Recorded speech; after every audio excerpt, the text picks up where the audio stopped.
Niners!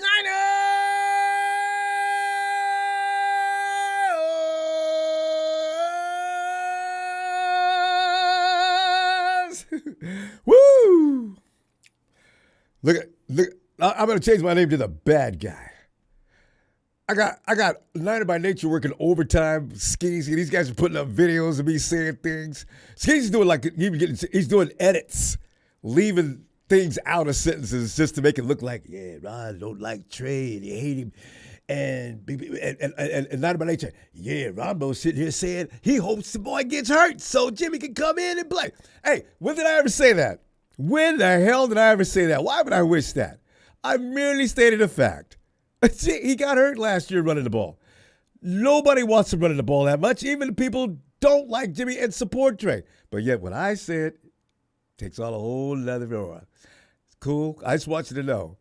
They're out there. It's a witch. Oh, I can't use that term. They're out there. They're trying to hang me because I'm saying the truth. We saw him get hurt last year. There's nothing new about that.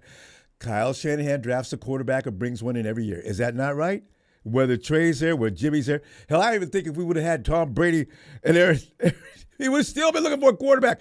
This is what Kyle does. So, I don't know. But you got to lynch Ronbo because the fact is he likes Jimmy. I never said anything about not liking Trey. But since he likes Jimmy, get that. And people are mad because Jimmy's back on the team, right? So everybody likes Ronbo. Get him. Okay. You know what? Do it. Whatever floats your boat. Anyway, fam, here's the thing. Now, I was thinking about, from all the rigmarole I've been going through on Twitter, I was thinking maybe tonight, stay away from that subject, right? But if you do that, then that means they beat me. Now, I'm going to talk about football. I'm going to talk about everything involving this team, which involves the quarterback. And most people want to talk about just the quarterback. So that's why I'm just talking about the quarterback. I'm not defaming him. I'm not wishing any ill will on him. I hope he wins. You know why? Because if he wins, the 49ers win. So any jerk off that thinks I'm out here plotting against Trey, you've got to be out of your freaking mind. Oh, here he is. He's got the gall to show up. Ronbo's a hater. Trey's come taste better than. Oh, you got no class, dude. You've got absolutely zero class. And I always wondered if your mentality was right there where it should be. But now I can see your mental case. Niner by Nature. Have your fun, bro. To me, I don't even notice you, okay? Anyway, fam, let's get back to business. The mystery of what is exactly to be expected. Now, and this is the thing. Joe Staley is predicting a locker room doom. And probably, I think most likely it's not going to happen because I think our locker room is a little stronger than that. They know Trey. They know Jimmy. There's no reason to go to war about the quarterback situation. So the mystery of what is exactly to be expected in the Niners' upcoming season regarding wins versus losses being weighed heavily on the play of the QB. And, Bam, whether the sentiment is true or false, you have to question it, especially on a Kyle Shanahan offense. He does. I've always said, Kyle does not put all the heavy lifting on any one player, especially the quarterback. It doesn't seem. So, quarterback's got to do his job, because the offense does require him to do his job right. But there are so many moving parts in Kyle Shanahan's offense that Trey can get into this offense and just do a specific amount of duties for now, and maybe he can expand later. But for now, he just has to do exactly what he's got to do as drawn up, and then everything should fall into place. He's got all kind of veterans around him. He's got plenty of talent. But Joe's still concerned. Earlier today, he reflected the sentiments of many who may be feeling the same anxieties as he is currently entertaining. Tonight, taking your calls after going over Niners, retired Pro Bowler Joe Staley's thoughts on what worries he has about the Niners 2022 locker room. We'll jump right on that right now. Because in the minds of some, Trey Lance remains one of the NFL's biggest mysteries heading into the 2022 season. He doesn't have a track record. And this is what most people are looking at. They don't hate Trey. Anybody that comes in the league and hasn't got a lot of games under the belt is going to look at, what do we got here? Even Lynch and Shanahan have said, we don't know what we have here. And Niner by Nature, you can take that, clip it up, and make it look like I said, they said they don't like him, they hate him. Oh, yeah, whatever, man. But anyway, Coach Shanahan has promoted Mrs. Lance's baby boy to QB1. which, of course, is going to bring a lot of huge expectations. Everybody can agree on that, I guess. But it seems Joe Staley, who spent his entire 13-year NFL career with the Niners, is a bit concerned for Trey Lance, especially with the experienced Jimmy G lurking as a backup in the Niners sideline. And Staley said earlier this afternoon on KNBR, quote, "The thing that I'm worried about is that Lance is a first-time starter in the NFL. He's going to have his rookie mistakes. He's going to have some situations that don't look that great. What I worry about with this with the team is this year is if he goes out there and doesn't perform perfectly, are the guys in that locker room all of a sudden going to be like, hey, we have a team that's built right now to win, and we have a quarterback that has taken us to where we want to be. Jimmy, we've gone to a Super Bowl with. We've gone to the NFC Championship last year with. Why are we waiting to see and find out and waiting for development?" Unquote. And those are words of Joe Staley, not me, Joe Staley. So if you're gonna, you know what I got to do? I got to find out ways so you can't do me. I didn't say that. Joe Staley said that. Right? So while Jay Staley expressed some concern, he is confident that Lance will figure things out. And I'm saying this as well.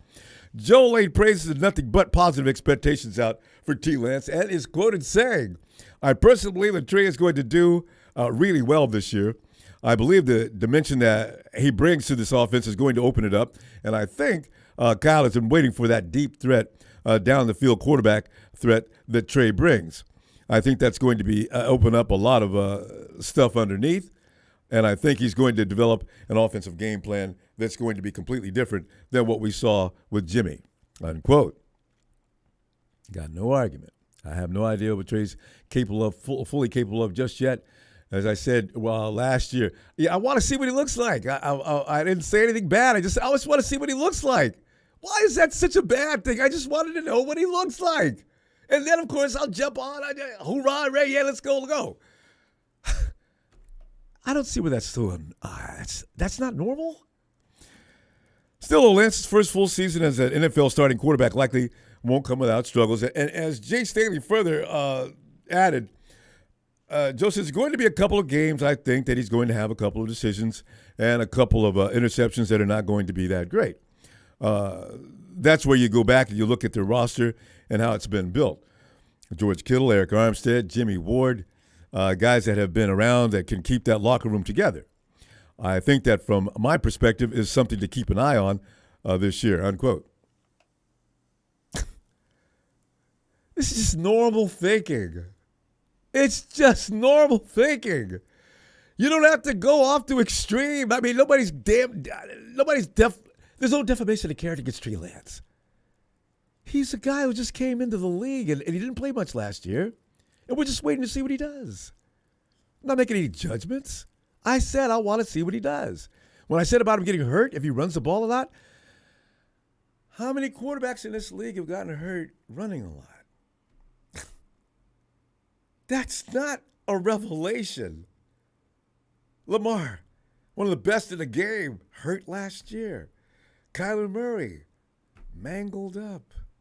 Russell Wilson finally got hurt. You know, these are normal things. I'm not allowed to comment on them. I'll try not to. Okay. The storylines with JG dethroning Lance, the 49ers starting quarterback job, they're not going to stop anytime soon. Whether I say it or anybody, I mean, there's people saying it. Even if he looks sharp in the season debut Sunday against the Bears, they're going to say things like, "Oh, well, he beat," like they did with the Texans. I never echoed any of those sentiments. People say, "Well, it was the Texans." I mean, I stayed as far away from that conversation as I could because I knew if I say it, it's going to be blown out of proportion. And you know what? I didn't feel that way anyway. Because I said, you know what? What did I say? He looks a lot better than he did against the Cardinals, which indicated I felt that he grew. I even said, you know what? That one pass, he stood back in that pocket, planted his back foot and fired that ball to GK. I said, whoa, that was hot. I even gave him a compliment.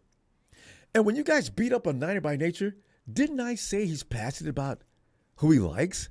We could lighten up on him. I do remember saying that because he was getting throttled. But what does he do to me? He comes in and stabs you in the back. That's the kind of person that is. But that's the thing. Like beating the Texans last season, the Bears will be looked at the same way. If he beats the Bears, he goes, we just beat the Bears. There's going to be a storyline for the weeks unless like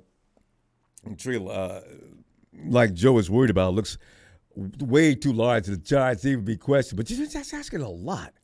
He's got a lot to learn. He's got to come in and go through some bumps and bruises. He's got to see some things for the first time. So I'm tempering my expectations, but by no means am I looking down on him. As I've said over and over, he's got to do well for the 49ers to win. I hope he does. God. So this was a story last year, as you know, just reversing names and status. My question to you tonight, fam, is this. Do you share Joe Staley's concerns, or is Joe's worry unnecessary? We're going to be okay. Cut and dry. I will not have a lot of opinions tonight because I feel like Kyle and a lot of coaches that run around and they get taken out of context and then they get posted up. I probably won't have that much to say tonight. I'll just listen to you, okay? Because this is just brutal. I'm seeing some things that are just out and out lies, and I can't believe it. What I really can't believe, too, is they look like out and out lies, and then people come back to hit me up. That tape was doctored. You couldn't see that? Did you see the jerk mark, a jerk move? He took that, he didn't put the whole sentence in, and he added the narrative he wanted for the desired effect. He got it. Okay, fine. But I'm denying it. It didn't happen. Oh, God, what a rough world. If I stop doing this, the people that don't have little to no sense, I'm about you. I don't want you to have to do without this fun because I have fun with it. But when people start lying, it just blows me away. But Big Show says, if that clip did one thing, it made you and I go viral. Oh, God. Trey's cuter than Jimmy, too, Ronbo. Face it. Yeah, you are too, lighter by nature. You're a cute kid. Hey, Biggie Mac, what happens to you mean? What happened to you mean? Oh, Yamin, yeah. I was wondering about that last year. I thought he had COVID, but I saw him on here one time. He just didn't come he didn't call. So I guess he's okay. All right. Dre, San Francisco's main original San Franciscan. Dre. What up, Ronbo? Dre, man. What's popping with you, man? Let me say something for you. For all y'all in the chat and who are listening, we root for the team. We don't root for the players. These players get traded every other season. They holding out. It's all about the money. Y'all feeding too much into the players. Focus on the team that's at hand. You know what I'm saying? And all this crap, man, I'm 50-50 with Joe Staley comment back to the subject at hand. I'm 50-50 with it. Because it's true. It is a Super Bowl caliber team. And I think that, honestly, if they do end up having to yank Trey, somebody should lose a job. That's just period. Somebody should lose a job because you fumbled the ball. You should have kept Trey as a backup for 2 years until y'all felt that he was ready enough and Jimmy was far away from the vicinity and the team was ready to take their bumps and bruises. You know what I'm saying? That's wrong to him. That'll mess with his confidence and everything. Everybody could be like, oh, yeah, if he ain't equipped mentally, he shouldn't be the quarterback. But ain't nobody ever played that position professionally. So you can't say how Trey would feel knowing that Jimmy, who took the team to a Super Bowl and a championship and all the rest of those nice things, with the team, that it don't mess with him sitting behind me. It'll bother me. I'm strong. You know what I'm saying? I can get, you see me, Ronbo, on Twitter. I don't care. I don't shave no points, no nothing. I come for you just as well as you come for me. Whatever angle you coming, I'm coming with you. So it's like, you just got to be human at the end of the day. You know what I'm saying? He's a player. The quarterbacks are fragile players. The fragilest player on the damn squad. After so many interceptions, they shotgun shy to throw down the field. And start looking down, your visor drops, and your eyes drop, yeah. And you start looking at the offensive line coming at you. There's all kind of things that can ruin a quarterback. And yeah, So Yeah, and it's like you got to take accountable for the whole team. Don't just look at Trey on Sunday. Look at the team. oh, It's a team effort. Without the defense, because truth be told, Justin Fields is not going up against Trey. He's going up against the defense. And Trey is not going up against Justin Fields. He's going up against their defense. So let's just look at the team first. Let's look at for starters, let's look at the O-line, see if they're blocking, or in other or words, is the an defense in intelligent Trey observation. in his lap when he gets the ball? Right. Like, let's just see where he grew, where he took a step at an extra mature step from his last preseason game. Let's give him some confidence. You know what I'm saying? Get out there and cheer. I understand we got Jimmy sitting on the bench and he can come in at any time, but y'all look at the right now instead of the future, because Jimmy won't be here next year, and we'll be dealing with the same thing over and over and over and over again next year. And me, quite frankly, stop watching Kyle Hurts and all of them. They not at the practices. These people came to 1 or 2 practices and they claim they know Trey. The people that went to everyday practices, that is the 49er, people that cover the 49er beat writers, they don't even know Trey. We ain't seen him play.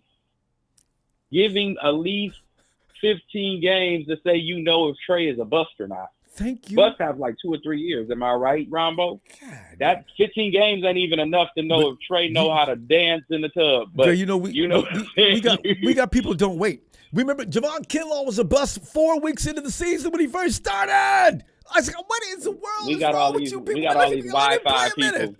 Oh. We got all these Wi-Fi people. They want right now, but they'll never look at tomorrow, because you get right now and tomorrow be gone to hell because you done gave everything for right now and you ain't looked at tomorrow.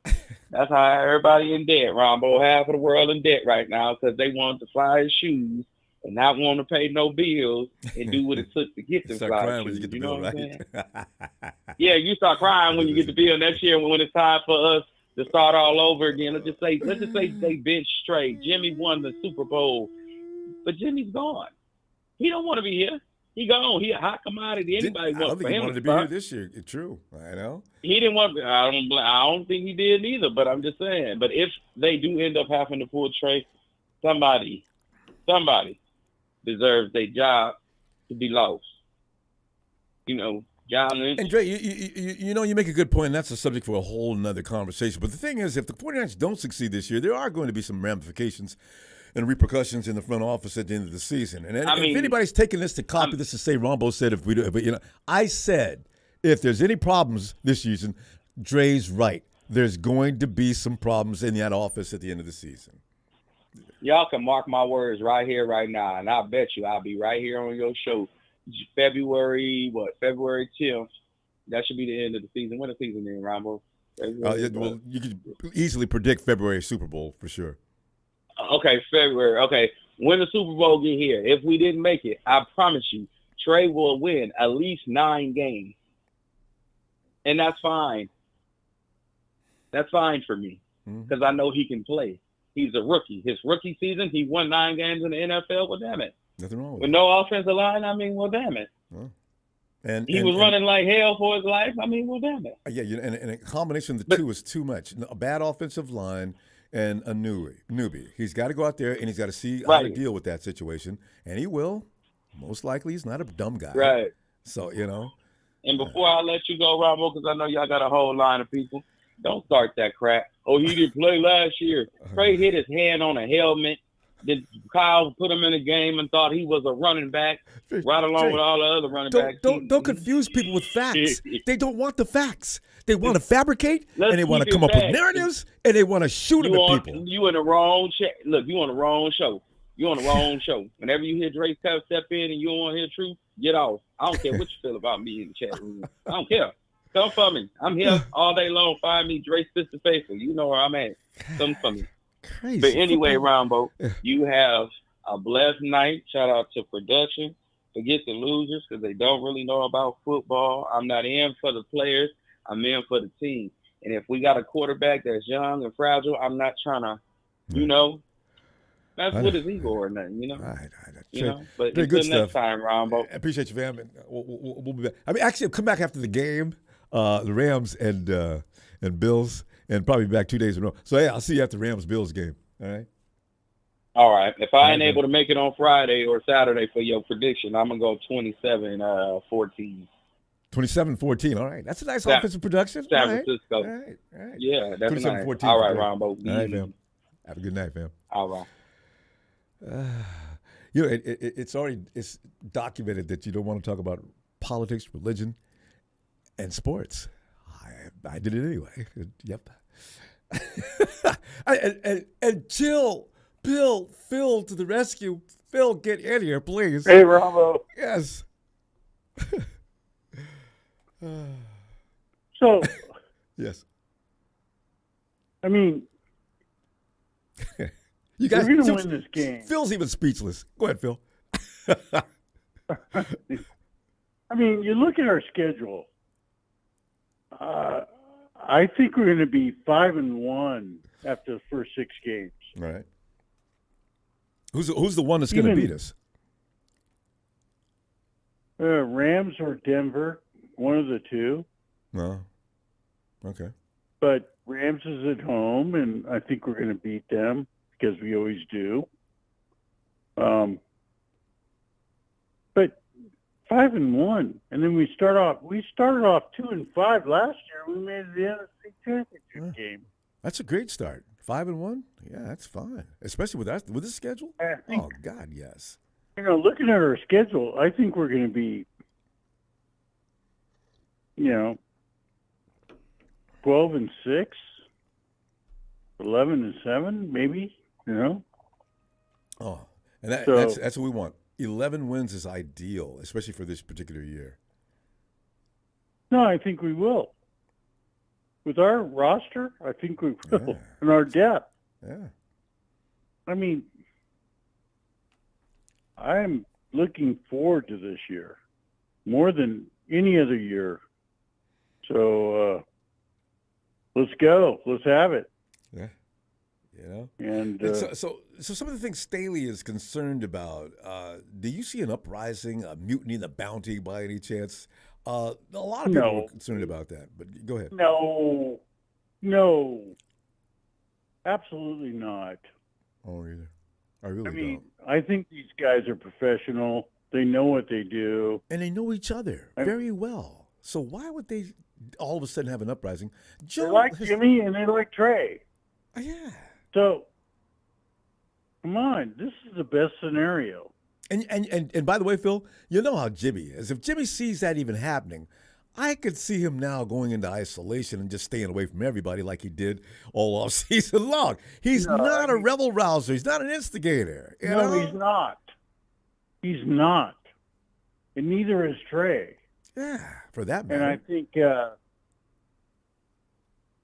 this team is ready. And what happens if Stafford goes down? Well, it's over.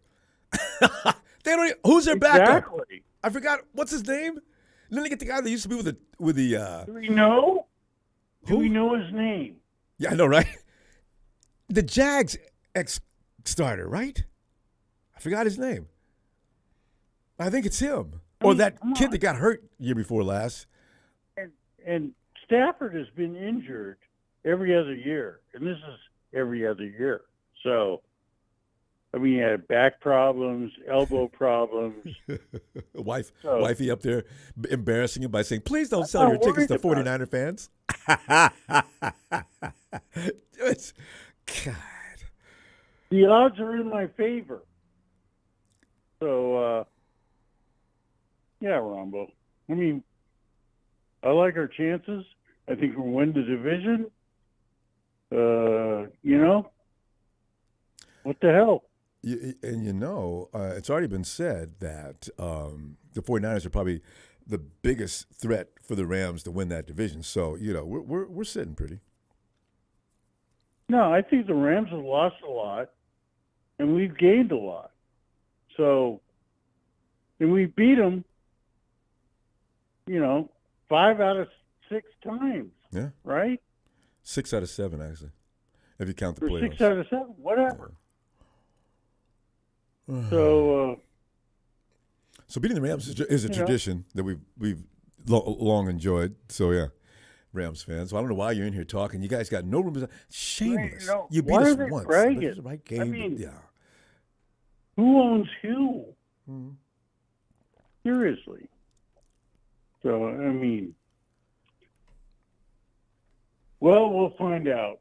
That's why NFL is First so 4 weeks, great, actually. and we're coming in it, and I think our team's good.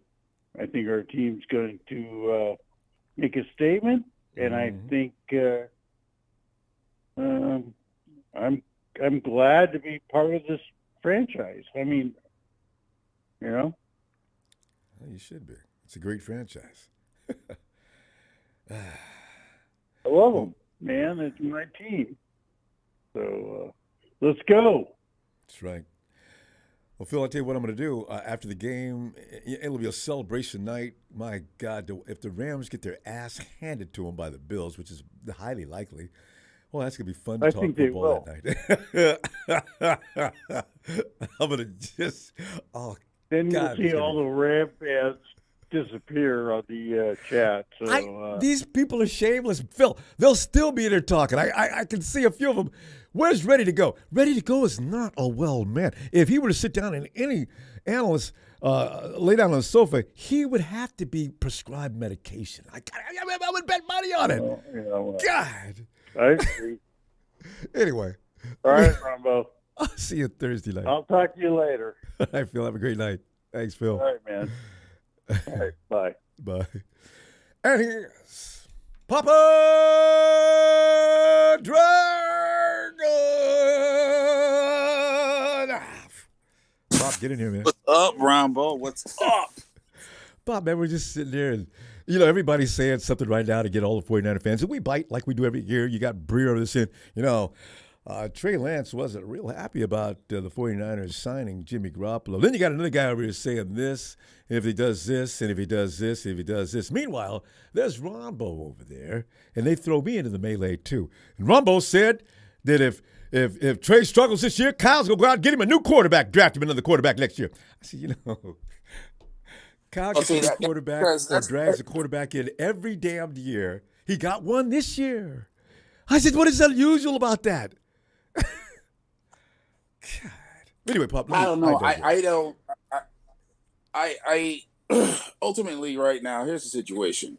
If you are in the media right now, if you're not talking about Trump, you're talking about Trey Lance. So you got two subjects. The two T's. Is that good? Is good business. It's good business to keep talking about the same crap and making up crap. I think Albert Breer walked back some of his comments.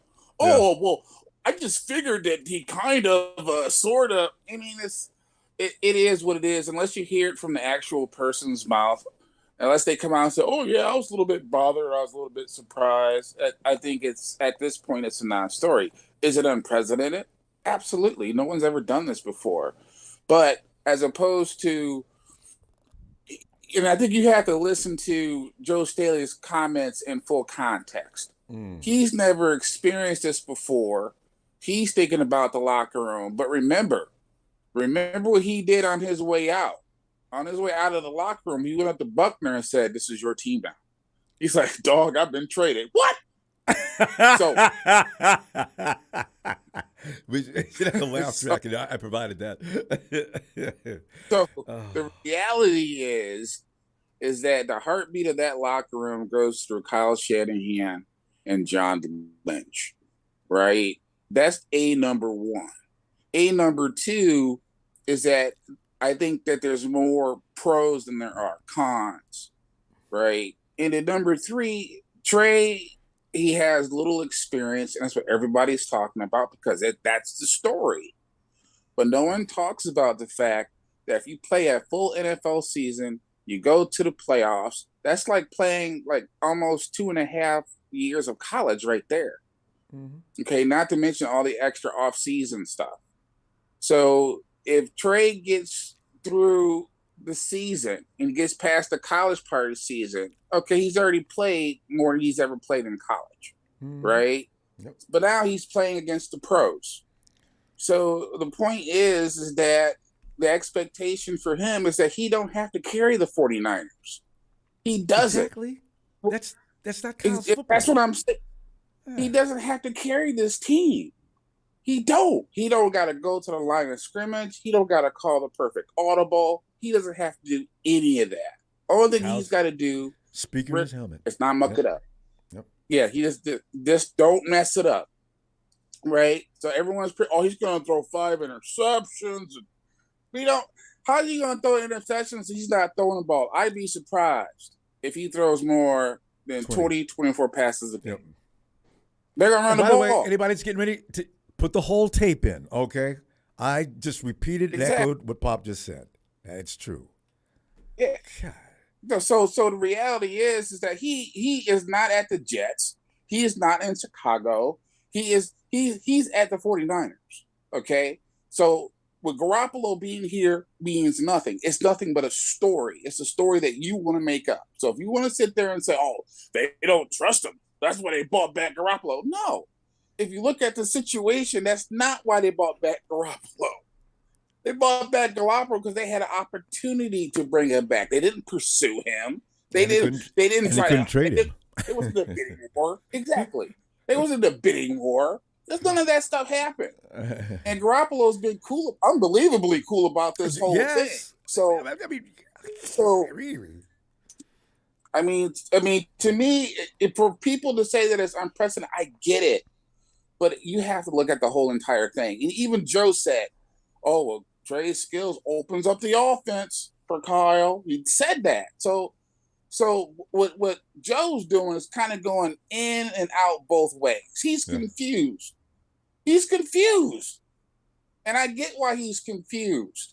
Because I think most of us are confused because we don't know what Trey Lance is yet. But that's going to take 32 professional games to figure out what he is and what he's going to be. It's going to take 32 professional football and also, games. Pop, remember, Joe's biggest worry was that Jimmy stayed on the team. I don't think per se he was ever concerned about Trey until he found out Joe was going to be on the team. And now he thinks about his guys in the locker room. And you know what worries me about that? How well does Joe know the guys? What makes him think they're going to come up to Kyle and say things like what Joe said? I do wonder about and that's because he's on the outside. He's no longer in the TV business. All right, so he doesn't have a credential, right? And it's not like, and if you're part of TV, Kyle doesn't really talk to you that deep. You know what I'm saying? Yeah, so he probably hasn't really hung with Kyle. So we're gonna have to wait and see. But I guarantee you this. This team will be different under Trey Lance. I'm not saying better. I'm not saying worse. It's going to be different. Okay, and it's going to be different, in my opinion, in a good way, because I look at the glass half full. I'm the kind of guy that's going to say, God bless Republicans and God bless Democrats. Go America. That's me. I'm not trying to villainize. I'm not going to villainize somebody because I don't, because I have an opinion. Opinion doesn't mean you need to be negative about it or villainize people about it. Especially if you're not there. It's not going to help us in the long run for one of them to fail. It's Democrats, Republicans, Trey or Jimmy. It just does it. It makes life miserable for us. I want him to succeed. Exactly. Why anybody thought anything otherwise is just ridiculous.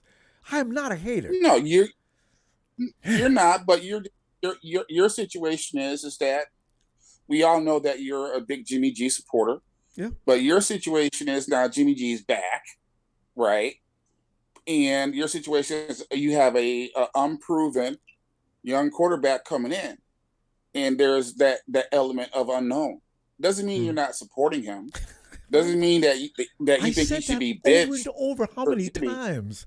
Oh, well, that's what I'm saying. It's just you put something out there in the ether that is Twitter, the Twitterverse, and you're going to have trolls. 87% of people out there are trolls. That's just the way it is. They're trolls or they'll make up stuff. Yeah, they're trolls or they make up stuff. So look, big shout out to you. Big shout out to production. Big shout out to the Big Show. Because although I disagree with 87% of the stuff he says, it's still his opinion. 87%. I'm just saying, it's his opinion, though. You know what I'm saying? He has a right to his opinion. Yes. Now we can debate it. we could debate it, but I'm not going to hate on him because he's got some cocky opinion about Mac Jones. Or whatever he did. Pop, let me stop right there before we get going too long. We're already over. Yeah. But listen, Pop. All right. I look forward to you getting in there every time because you and Phil, you actually have this yin and yang thing going. I just love. So let me see you. I'll see you after the game on Thursday night. Okay. Yep. Yes, sir. Bam, boom. Good night. Night, Pop, and Miss Bam Boom. Oh yeah. Night, Bam. Yeah, and by the way, GB Bull, don't start, man. I said he brings in other quarterbacks or he drafts one. Why do people have such a comprehension? How are you doing? How are you doing, Ronbo? I've had better days. I got people I've known for years asking me questions on Twitter I can't believe. So, I mean, wow. Okay. Bill, I'm sorry. I'm going to make this clear. Go ahead. I'm going to make this clear. About 2 or 3 years ago, the backup quarterback for, what was it? The quarterback for the Cowboys. He's so irrelevant, I can't remember his name. Can you tell me the quarterback that they got? Which year? Dak Prescott. Okay. When Dak went down with that knee injury, Texas's favorite owned Andy Dalton, redheaded stepchild. I was getting ready to say him too. Okay. Yeah, from Katy, Texas, is where he was born and raised. So you know. Fool. What are you, stupid or what? Oh, okay. Go ahead. I'm sorry, Bill. So they had him as their backup, and their season was over.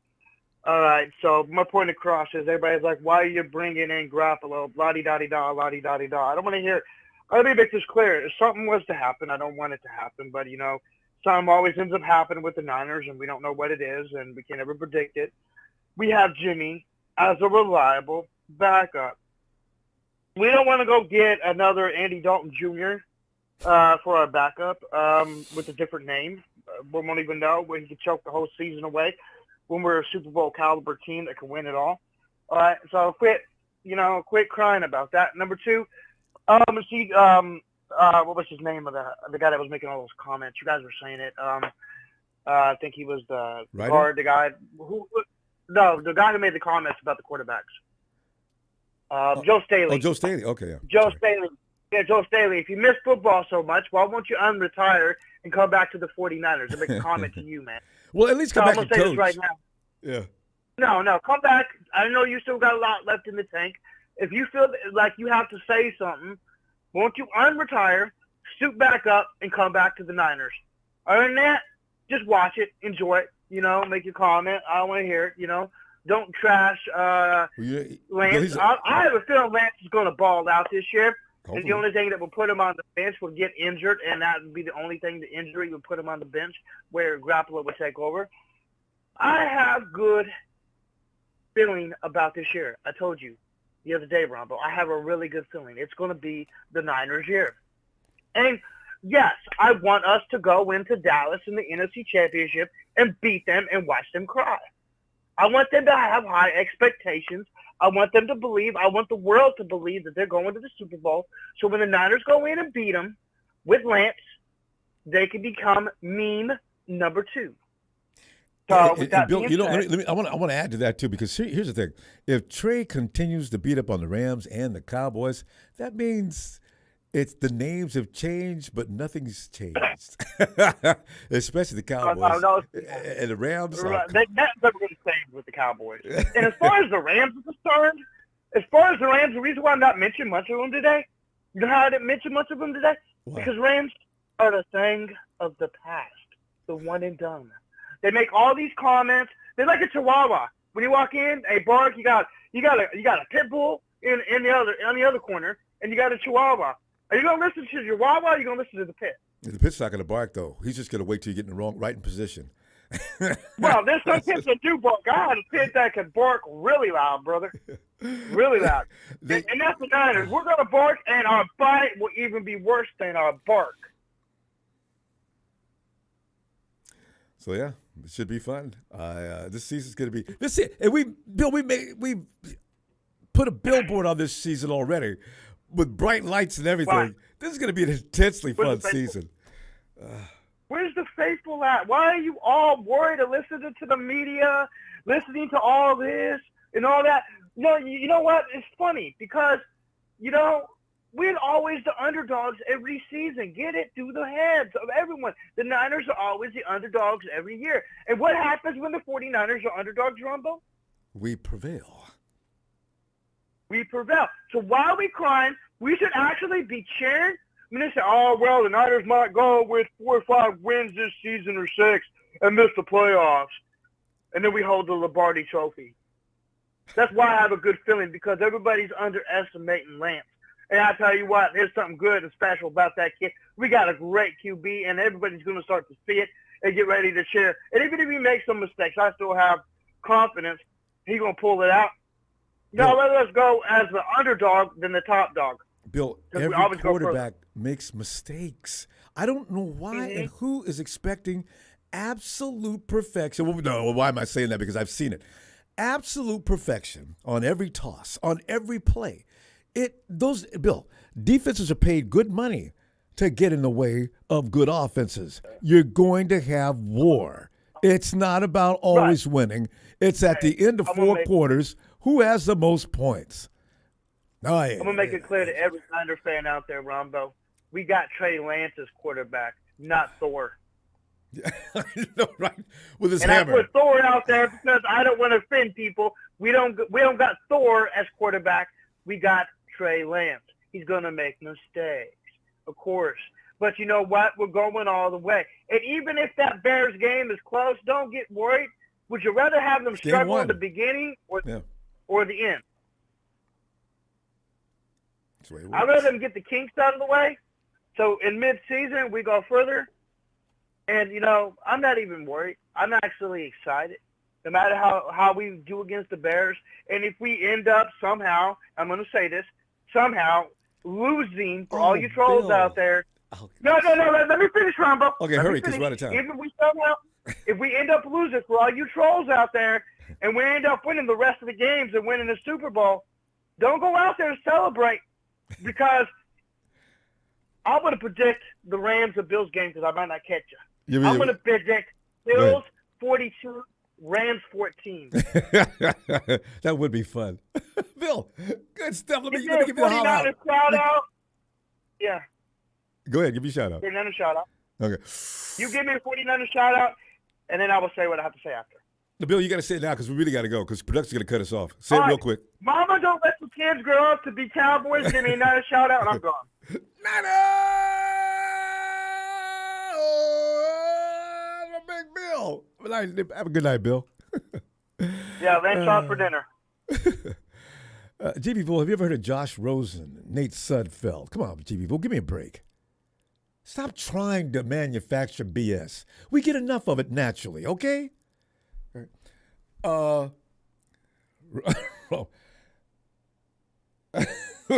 Barack, that looks like your material, Ronbo's side chick. You better call me. This baby almost due. Sick. Hey, Twin.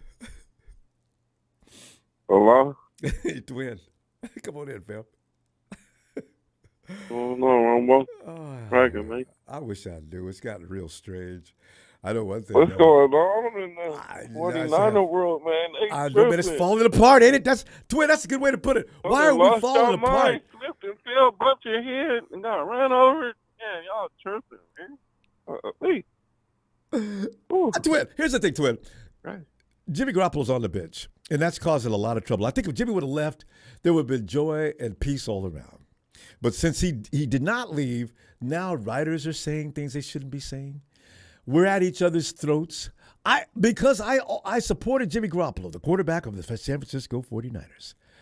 I'm catching all kind of flack, and automatically that makes me a Trey hater. So, I'm wondering, you're right. The walls are just falling in on the empire because of some people who just don't know how to think. And like, what's his name? Bob just said, 87% of the people that we come in contact with are trolling. But that ain't us. Twin, what's on your mind? Joe Staley believes it's going to be a locker room problem now that Jimmy's back on the team. He's worried about it, and do you think Joe's on target with this, or will the 49ers just be fine, I think we're gonna be fine, man. I think people are just, when the unknown, when you have the unknown, people get a little skeptical, and how they're not too for sure. So people just tripping. Everybody has an opinion, got something to say about it. So. But we do go hard on our franchise, and we want a good quarterback. I'm just like, why? I just want to know why everybody just dogging Trey. It's crazy. You know what I mean? When Jimmy came, we didn't know nothing about Jimmy from a can of paint. He won 5 games, and it was just he was savior. You know what I mean? I rock with Jimmy. I buy the Jimmy Garoppolo jersey. I still got it. You know what I mean? I don't hate Jimmy. I just don't understand why they don't give Trey a chance. You know what I mean? To do his thing. They already saying arm fatigue and he can't do this, he can't do that. And we ain't even seen him play 5 games yet, 5 full straight games, back to back to back to back. And everybody oh, he gonna get benched, he gonna get hurt. It's just crazy. Let that boy play, man. You see what he did just in a little bit of the preseason. He protected the ball. You know what I mean? He made his throws. He scrambled out the pocket. He was doing stuff that we wanted Jimmy to do. Even if he scrambles out the pocket and just runs, hand the ball off and throw the ball 15 times, we gonna be all right. I'm not understanding why people is just tripping. And Twin, he gonna get benched. He gonna get benched. Jimmy gonna come in 7 games. Week 6. Yeah, come on. Hey, but Twin, here's the thing. Didn't even You just bring in mentioned Trey when Jimmy got hurt. You know what I mean? He was still playing. So. Go back a second. You went back to, you said 5 games, right? This is what they're going to do. Trey's going to get 5 games, and people are going to remember what you just said about and everybody remembers when Jimmy came. 5 games right down the road, right? Trey's going to get 5 games, and if we don't do well, and by the way, if you're taking this down to make me look bad, I'm saying if we don't do well after 5 games, those who like to hate are going to start, guaranteed. Now I know how to say things so you guys can't set me up, you mother. Boy, they be. But anyway, that's what to expect. They're going to give him a 5-game trial, and then it's going to start. If we win, peaches and cream. If they don't lose, they're going to start. Yeah, it's just crazy, all this bickering and fighting and grown men and all in their feelings and shit. They disrespecting people. That's out of pocket, man. Y'all out of pocket for that, bro. You can rock with who you want to and have your opinions and what you feel. Just keep it respectable to the next man. That's what's wrong with the world now. Nobody respect nobody. You feel me? Exactly. And somebody gonna end up getting hurt. You feel me? Well, that's already happened. People in their feelings, rock with the team, bro. We gonna be all right. Y'all stressing. We got 2 quarterbacks. We got a rookie that we gave up the foreign for. That's our future. No matter what y'all think, you feel me? Or what y'all say, Jimmy's there just in case he get hurt. We gonna rock. We gonna try to go get this Super Bowl. Y'all tripping, man. Relax. I mean, so is get Brock to the Purdy. Game Sunday and let's enjoy watching the game. Yeah. Yeah, and this Brock Purdy, that was their crazy. job. Y'all jumped up. No, Ronbo. I got one more thing and I'm gone. Everybody, they jumped on Brock Purdy's nutsack just in fucking 20 seconds of gameplay. Talking about, oh, Purdy. Man, he can't even see over the pocket, bro. Come on, man. That was crazy how Purdy Nation started in 5 minutes. We can't give praise. Hey, let him come in there and make a mistake, Twin. Crazy. Let him come in and make a mistake. Oh, he's a bust. He's gonna make mistakes. You a bust. Get up out of here. I'm having people do that. What? Manning threw how many interceptions his first year? Nobody said nothing about that. Who? Manning. Peyton Manning. Oh, Peyton Manning, yeah. Hall of Fame. Joe Montana didn't come in smoking. And neither picks. Everybody throw picks. That's gonna happen, bro. Look. If you're a good quarterback, you throw picks. Why? Unless you're Aaron Rodgers, but Well, you that's have when to you gonna believe rock in it out yourself. there and throw it in. Yeah, you gonna Yeah. swing the ball like. Throw the damn ball. Sometimes it's gonna go in. It might get tipped, it wobble, something, anything. Like, come on. But if you're gonna be scared, you're not gonna be an Gonna be NFL all right, quarterback. man. Ah. Yeah, we're gonna be all right, Ronbo. I can't wait till the game on Sunday and watch the game. Watch Trey get on. Watch our defense. Our secondary. We got a good secondary, better than we had. We went to the In a long Super Bowl. time. We got youngsters out there performing. We got good D line rep. Our O line is a little shaky, but they gonna get it together. But I ain't even worried about it. Man. Like, y'all just need to stop tripping all this fighting. Bickering, going back in that chat is crazy. I don't even watch that chat no more. They on some weirdo stuff in that chat, bro. Like, Yeah. There's a lot of good I'm people gonna in still there. rock with you, Ronbo. I'm right, still man. rock with you, man. I can't wait till Sunday, man. I'm gonna get up out of here, though. All right, Dwayne, good to hear from you, fam. Looking forward to the next time. I'll be All back right, after the take care, game man. Thursday night. Hopefully, we'll be laughing. All right, fam. So, you know we're gonna get that dub. Don't even trip, man. So, all All right. right, fam. Have a good night. All right. Yo, E. Mama, what's up with you? E, man, we're sitting here talking about Joe Staley, and Staley came in, and there's been a silent concern about that, and there's not been a lot of noise made about it. Joe Staley comes in and says things like, "I am concerned with Jimmy Garoppolo hanging around in the shadows. If Trey Lance should go out there and have any struggles whatsoever, the locker room could get upset because of the fact that this is a team that's built to win right now, and if they're going to hand out blame, where do they send it? Do they send it toward Kyle? And people are worried about if they're going to send it toward Trey, and there's going to be blame handed out. In other words, E, we're under extreme pressure for success this year, unlike probably, long time. Do you think Joe Staley's on target with this? You really expect things to just fall all apart and the media start writing up, well, the 49ers locker room, as Joe Staley predicted, has gone completely bananas. I don't see it. But, I mean, what do you think? I'll let everybody have their point of view. Everybody has it, but I don't even know where he's going at with that, because it don't make no sense. Like, we should just be happy. Like I said, we got two good quarterbacks. Let's stick with that. Like, I mean, we got a young quarterback with learning. Let's get two veteran behind them, teaching them some good stuff. And they like each other, road. E. They like each other. There's no animosity between those two people. Oh. Nah, I ain't gonna say they like each other, but They have. I don't think it's no animosity. They have before now. Now, you're right. That may change. I don't know. But before this day, they used to respect one another, And Jimmy owes, if for no other reason, Jimmy owes that kind of respect, because Trey did nothing but respect him last year as he sat down and took a back seat. I disrespect him. Trey didn't do nothing to disrespect him. No, I said respected him. Trey just sat back. Jimmy's my dude. I'm learning a lot from him and all this and that, and and now it's Jimmy's turn. Jimmy, this is the part you're playing this year. Now you gotta help Trey out just as much as you did last year. You ask you questions, because Jimmy came from the Tom Brady school of, I'm gonna do my best to get him out of here as soon as possible. that was never Jimmy. Do my best to get him out of here. And he did. He told his daddy, "Look, I want Jimmy gone. Belichick wants to keep him. Well, I don't."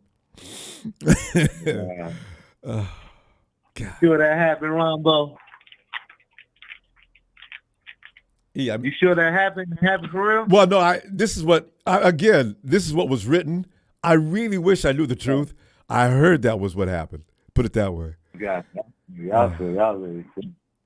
I think there's a lot of quarterbacks like that, though. I ain't gonna say why. There's that. plenty. Most, I think. But with our team we got this year, like I said, only thing I'm scared of right now is if we start off slow, and that'd be honestly due to the offensive line. We want to run the ball, but if they get a blown up play and you lose 2 yards here, then quarterback drop back and another blown up, it makes difficulty. On the offense, so you got a bad offensive line. So that's scaring me a little bit, but I don't want, you know what I was thinking, everybody's talking about how we going to start. I don't want us to start off 2-2, How come? losing to Denver and the Rams.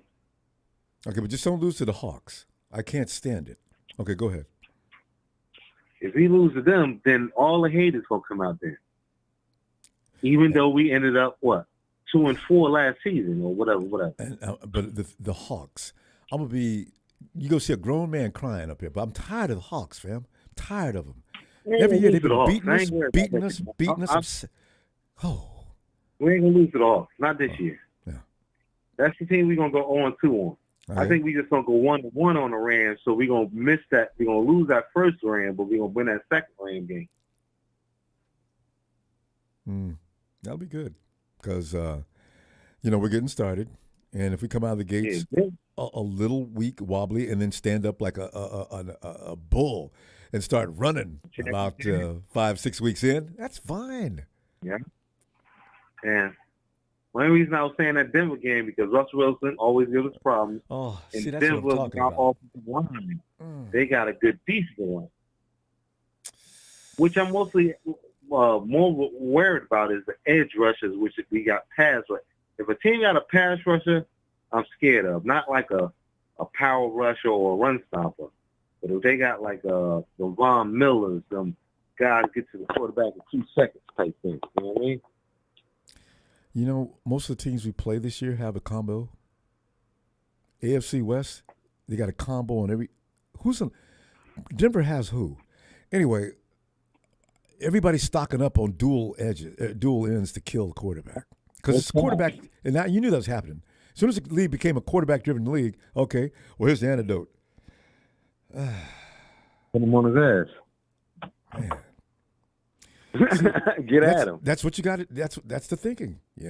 Kill the quarterback, and all that passing will stop. And then that's what. And then Kyle will look over to the bench. Jimmy, what? Get in there. Why? That offensive line sucks, though. I'm not going out there. That'd be hilarious. For the first time, Jimmy spoke up. Dude, I get hurt too much for that shit. I'm telling you, man. It's gonna be scary out there. Let's see. First game. Against, I don't know who, somebody said Chicago's offense looks good.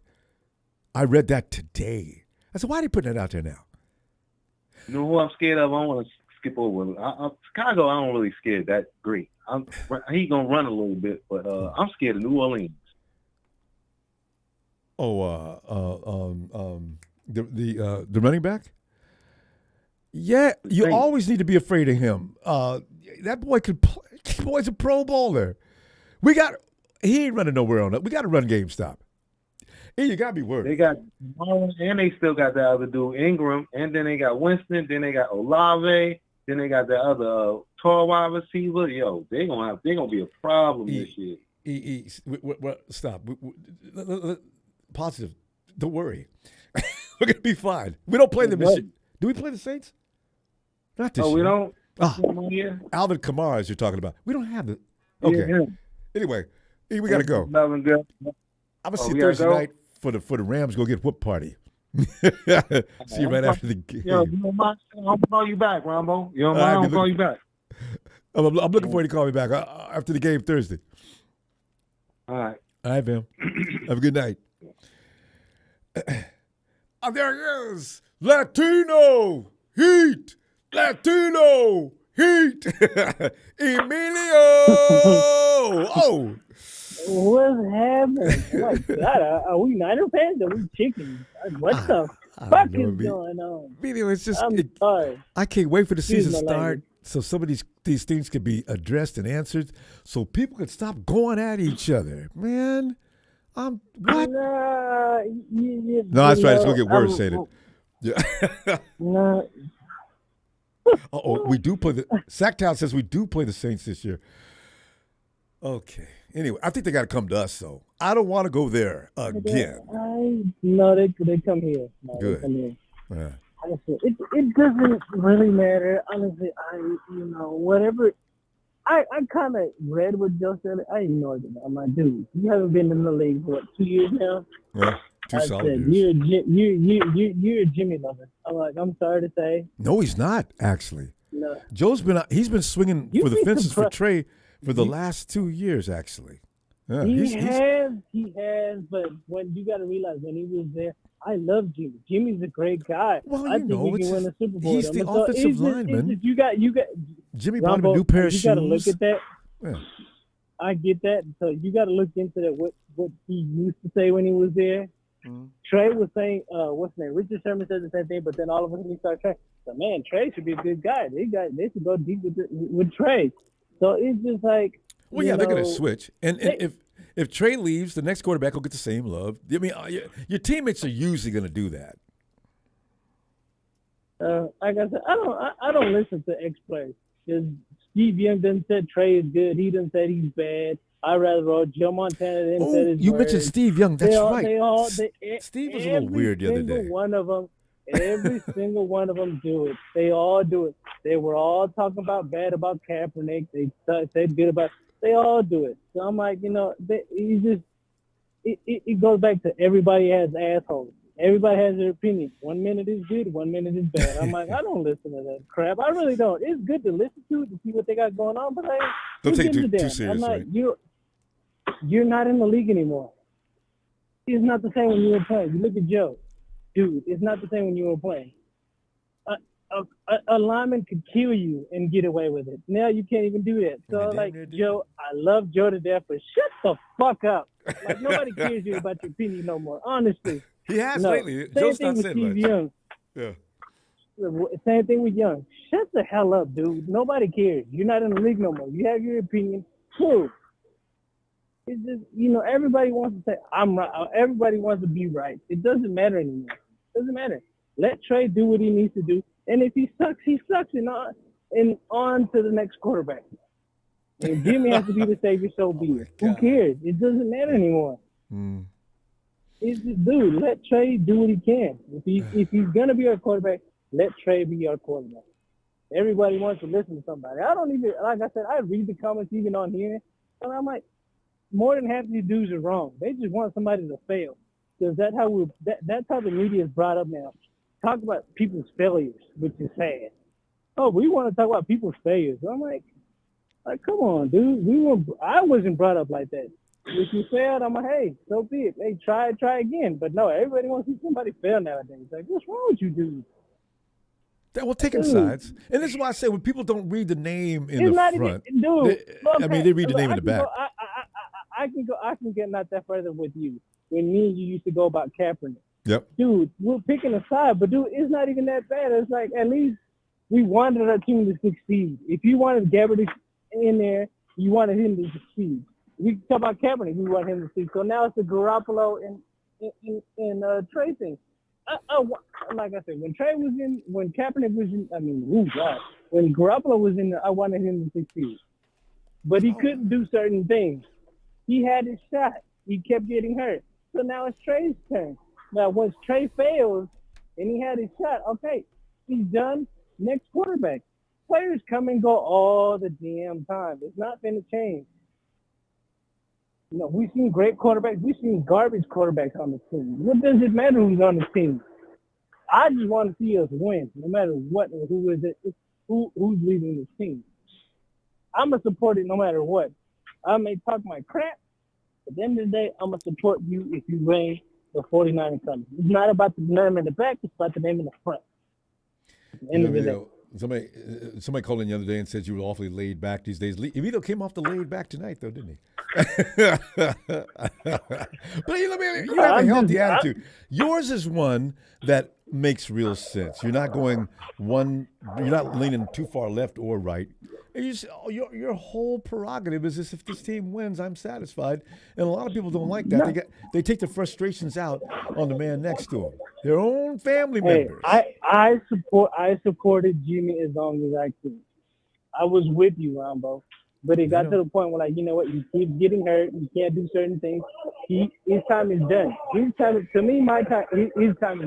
Now it's time for Trey. So once Trey gets it, he can't succeed and get it to Super Bowl, then it's somebody else's turn. So I'm giving Trey a shot. Until I see him fail, it's on to the next. You got to support him, right? Yeah. That's the way it's supposed to be. So, I tell you this much: no matter what anybody says in any media, Steve Young, Joe Montana, Jay Rice, and all the legends we've ever had, I see we get into the playoffs with Trey at the helm. I don't care what nobody says in the comments. I don't care what nobody says in the media. Nobody. I say we get into the playoffs with Trey. Once we get there, it is up to Trey to shine or not shine. If he shines, then so be it. But I say we can get there with him at quarterback. I don't see why not. I just don't see us getting not to the playoffs with Trey at quarterback. It's Kyle running an offense with full potency right now, and the chances of us losing are a lot less than us. I mean, winning is more of a higher percentage for the 49ers at this particular hour. As long as all those guys stay on the field, ain't nobody going to be whooping the 49ers, and Trey can't do anything to hurt that team. Exactly. We have one hell of a defense we've seen, right? And then there's that. We've added a few additions to special teams. All Trey has to do, the same thing Jimmy do, make sure you move the ball and make least mistakes as possible. The only thing that I see that Trey has and added to this team and element is that he can throw the ball a little further. That's the only thing. It's going to be the same freaking offense we've been running since 2017. How long is Shanahan been? What, 2017? That's how long Shanahan been. So it's the same freaking offense. He tried it with Hoyer. It didn't work. We got Jimmy. We won 5 games straight with Jimmy. It worked. We went to the Super Bowl with Jimmy. We tried it with CJ and Nick. It didn't work. It's the same freaking offense we finna run. We finna run the hell out of the ball and throw the ball when we need to. It's the same offense. And defense makes this stop. All right, Emilio. Exactly. Good stuff. Yeah, and I'll see you after Thursday night, hopefully, that we could be laughing and carrying on and not noticing any Rams in the chat. And even if they are here, who gives a damn about the Rams? They still the same all-star as motherfucking Rams. I don't give a shit about neither one of them Rams on here. You just guys want to have a mouthpiece. You guys don't even have a channel. For every other fan out there that comes with Bear fans, Lion fans, you just come like that you guys don't have a Niner channel. We have a whole bunch of podcasts and every other one. I said, I've heard some of the ones before I'm done. I've heard some of the podcasts I listen to. All of them, Marketing Pro and all these other idiots, they go on Niner channel just to hear their voice. So I'm like, you guys are losers. You want to show up on Niner channel? Get the hell on. You know, we gotta have a good night, sir. You too. I'll see you Thursday, hopefully. All right.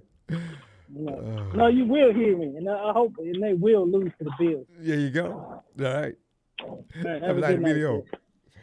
Yo, Levi. Yo, what's up, Ronbo? How's it going? Yes, it's going as unpredicted, actually. I did not expect the turmoil I've been put through the last 48 hours, personally, from people that I used to think were 49er fans that I could actually like. But, you know, it's okay. I guess that's what comes along with being on a camera, and people need to get their frustrations out somewhere. So whomever you like, now you've been typecast. You know, if you like Trey, then you don't like Jimmy. And if you like Jimmy, you're not supposed to like Trey. Damn the truth. This is the way you're designated. So you get into a lot of trouble. I recognize this, but I don't appreciate it. But Levi, Joe Staley, in the meantime, has come in and said, yeah, I'm expecting some problems in that locker room if Trey is not perfect. Levi, shed some light on that. Well, before I shed some light on that, Ronbo, how long you been in the media? How long since you started Ronbo Sports? We started 2015, last year of Harbaugh. Was that 2013? Okay. Yeah. Okay, so I guess you weren't in there during the big when we were winning. Ronbo, you should be used to this by now. You've seen how the fans act. I just lying. So I didn't know people were capable of such lying and taking. You know, to take a tape and doctor it, edit it, so it makes it look like you said something. I didn't see that one coming. I was shocked. And then the people that believed it made me even more shocked. I mean, the troll that did it, I'm not surprised. Niner by Nature's, he's like that. And there's this guy named Ski, whatever his name is. They went to all the trouble, and I believe we blocked Ski, one of them, a long time ago. And I guess he's on a revenge tour now. So I understand that, but I don't understand people taking it to believe it, and it's totally out of my character. Why would you believe that? Well, Well, I guess you don't pay too much to most other social medias, but it's fairly normal, especially for good channels or growing channels. Somebody saying, "Oh man, you're more successful than me," or whatever, or people got various reasons. It's not as surprising as you may think. Yeah, I might be gullible when it comes. I mean, naive when it comes to that. I just didn't see it coming. It's the first time I've experienced this. Oh, okay. Well, and with Joe Staley, it's just that what is there to talk about, Ronbo? You gotta generate buzz. So, what's the most normal buzz? I mean, Trey Lance could lose the locker room. I mean, it's not out of the question. It is possible, but I think it's very unlikely. The Niners locker room is pretty tough. They're resilient. They stepped by Jimmy even during his struggles. Yeah. Now you might say, well, Jimmy's shown that he earned that by winning a lot of games first. And that's why I said the first 4 games. I know the last one, you said the media and stuff, but this is what my point was. The media really doesn't matter. We don't even matter. It's the locker room that matters. Yeah. And if they're playing and Trey Lance makes the plays on money down, keep us in, and we win the games, then the locker room is going to stay united. They're going to fight. Some of them are going to go on the social media and be fighting them just like they fought for Jimmy. They're going to fight for Trey Lance. Because that's why I say winning matters. It doesn't matter if Trey Lance plays a perfect game. If he's quarterback in the games, we win because he made certain plays throughout the game that contributed to winning. The locker room is going to stay with him. So that's what teammates do. That's really all Trey Lance got to do. That's what teammates do. You know what I'm saying? This is why playing ball myself, I was never going to condemn the dude next to me. I always felt like I could have did better, but I'll be damned if I'm going to blame the other guy on my team. So that's why when I see people doing that, I something goes off inside of me. I said, man, have you ever, dude, they never played no ball apparently. I try to get away from that thinking because everybody hasn't played. So you don't know what it's like out in that field, going to war together and supporting the guy next to you. I mean, they can't relate to that. All they're looking from a Roman spectator sitting up into the stands watching the gladiators down below. And as soon as the emperor says, die or live, they point to die as if, what do you... God, I just hate it. So I'm not really anticipating that, but, the media has to do it. And then people naturally take sides, Ronbo. It's part of the experience. I know. People going to take sides, and now we got a fun. And you said that if Jimmy was gone, if all that love Purdy got, if Trey Lance struggled, who they gonna call? Hey man, put Purdy in. They are a lot prettier than Trey Lance. I bet you're right. I don't think that. They're not gonna call for Jimmy.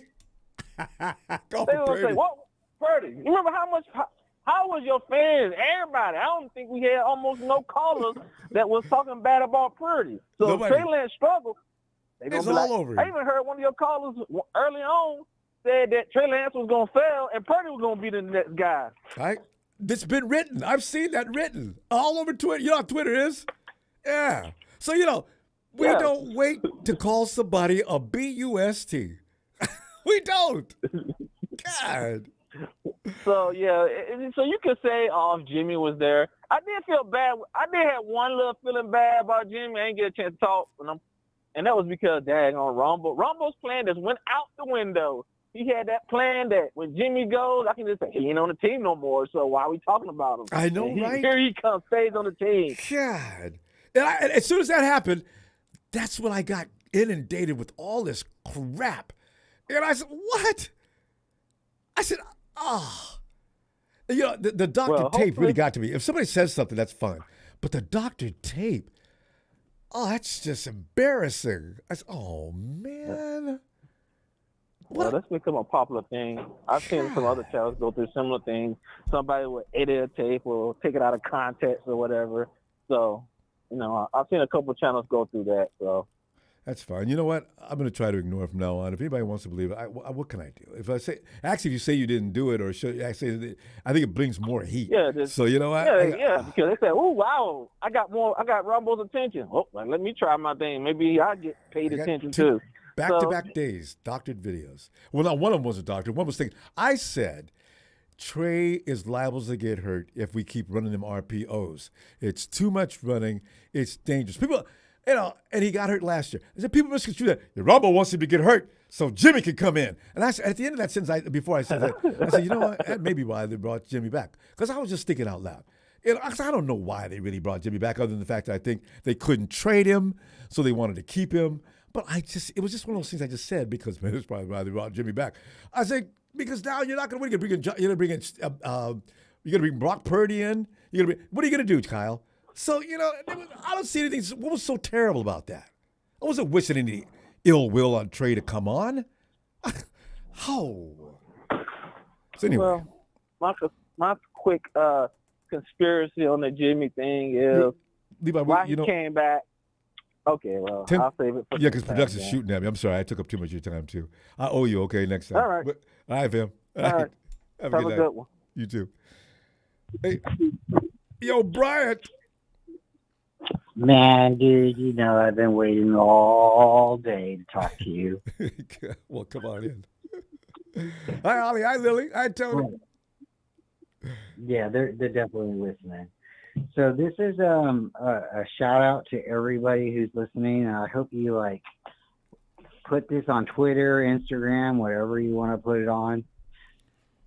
Ronbo Sports and Production may or may not be the first 49er YouTube channel out there, but they've been doing it consecutively for the longest. If I'm wrong, prove it. Tell me. I don't care. I still don't care. Ronbo has been doing this forever. There's been days he's done this 7 days a week, 5 days a week. There's been days where he went down to 3 days a week. There's people that call in from Australia, England, all over. There's channels that aren't Ronbo that you can go in and you can mention Ronbo, or you can notice people's chats from this channel to other channels. If it wasn't for Ronbo, we wouldn't have other Niner chats. Oh, eventually we would, but guess what? Ronbo's the GOAT. And sometimes he may say something that you don't like, but that's not necessarily the worst thing in the world. You call into this channel because this is a call-in channel. You can talk about anything in the world that you want. Anything. Ronbo talks about pizza. Okay? If it's Niner related, he tries to keep it that way. But if you have a few minutes and Ronbo's talking to you and he feels like something, he'll talk to you a little bit about it. He sings happy birthday to people. Okay? How many YouTube channels sing happy birthday to you? I don't care. I don't care. At the end of the day, this is Ronbo's channel, okay? He took Jimmy Garoppolo down because too many people were mad that Jimmy missed that throw in the Super Bowl, okay? I'm mad that Jimmy missed that throw in the Super Bowl. But guess what? If Jimmy's lining up under center, I'm rooting for him. Ronbo, did you root for Tim Rattay when he was lining up under center? Did you root for Alex? He's the only guy we had out there. Tim Dorsey. Did you root for? I mean, is there a quarterback at any moment? And if you're a Niner fan, I'm sorry to cut you off, Ronbo, but if you're a Niner fan and the Niners are your team, are you really, truly rooting for them to lose? I don't care if they got garbage out there underneath the center or the whole team's garbage. Do you really want them to lose? Do you really want them to get the number one draft pick? Oh, yeah, because he could get this player, and he's going to be a superstar, revolutionary player. No, that's bullshit. Anytime the Niners go out there for a game, you want them to win. Okay, when they were 2-14, I didn't want them to be 2-14. I wanted them to win any possible game that they could win. Because you know what? It's not necessarily about the players. It's about the fans. It's not the coaching. It's not the players. It's about the fans. And if you got garbage fans, then that's the type of team you are. We don't have garbage fans. No one that's a 49er fan is garbage. Okay? There's franchises out there, and you already know. They're garbage. They're not going to be the Niners. Raiders. The Niners are people that have grown up rooting for this team, because how many people can actually say that they've watched all 5 Super Bowls? Okay, you're 50, 60 years old. Okay, your parents, your uncles, your nephews, your cousins, everybody's told you about the Niners. You've grown up in diapers watching the Niners. And if you haven't, okay, you're luckier than I am. I've seen 3 Niners Super Bowls in my life, and I was in diapers for 2 of them. Okay, I'm telling you, if you root for this team, you root for them every day, every Sunday. You don't root for them to lose. It doesn't matter who's the quarterback, Jimmy Garoppolo, Trey Lance, and Ronbo. I can't understand like somebody really truly like insinuating that you're not going to root for, let's say CJ Benson. Okay, you root for anybody. You don't root for the Niners to lose. Even if it's like a losing ass season, you still root for the Niners to win. And for whatever reason, people don't want to believe it or whatever. The Seahawks have been beating the crap out of us for years. And, it doesn't matter who we put up out underneath center. They've just been beating us. And, for you, me, and a lot of other fans, I mean, like, dude, you've been out since, like, 2014, 2015. 2014. I Kaepernick was the quarterback. He was doing good. And then he started kneeling. You went through all of that. You don't support him kneeling or whatever, but you just want him to play football. You just want him to be a 49er football player. It's not about your politics. It's not about, if you're gay or whatever. It's about you being a 49er football player. The same thing with like Garcia. Garcia was the Niners quarterback. Owen started talking crap, saying he couldn't throw the ball, said he was gay. The next thing you know, Garcia got cut. Owens was on another team too. No, you're a Niner. You're a Niner YouTube channel, and you root and you support for whoever's under center, whoever's starting. Because why would you be doing what you're doing if you're not a Niner channel? You want to take a first-round pick every time? It's a wonderful thing, but we do have to stop. But listen, I can't tell you how much I appreciate that sentiment. It is exactly on target. I don't know anybody thought anything different. Before you cut me off, I want to say this real quick. I know I probably went way over time. You did. But Ronbo, I truly, truly, truly believe you're one of the best friends I have. I've been listening to you since, 2014, 2015. I went through a really dark period in my time. Between you and me talking at nighttime, I was going through insomnia. You truly saved my life. I was going through a really bad depression moment. And I told you through chat. And I'm telling you this on the air. I've told you this before. But, even though I've never met you in person, you're in my house almost every night. And if I really truly believe that you're rooting against any player for the Niners, even if it was Kyle Williams. If Kyle Williams got the ball, you'd be saying, "Run, Kyle, run!" So, hey, everybody, you have a great night. Ronbo, I'm going to talk to you again on the side. Thursday. You have a great night. Okay. Go Niners. And if you don't have again, this is a Niners channel. Go Ronbo. And lock that fridge. If I'm going to be in there, be careful. Night, Brian. Yeah. Hey, Lorenzo. What's going on, Ronbo? Lorenzo, man, we're just sitting here worrying about the start of this season and what are we looking forward to. And there's been a lot of things being said. Unfortunately, we're all susceptible to the media. Joe Staley, though, came out and said some things that I think a lot of people have been concerned about, whether or not the locker room will stay at peace, because we have the model locker room around the NFL. I don't think there's a locker room in the NFL that's as peaceful as ours is and supportive, right? And so Joe comes and says, there could be some trouble in paradise if Trey does have any problems this season. Oh, man. I said, let me go check out and see if anybody's feeling that way. Lorenzo, that's why I brought this subject in tonight, because I said, do you believe that all it's going to take is this team going to come apart at the seams because of losing or mistakes by Trey Lance? Do you think so? No, I think they're in the best situation ever.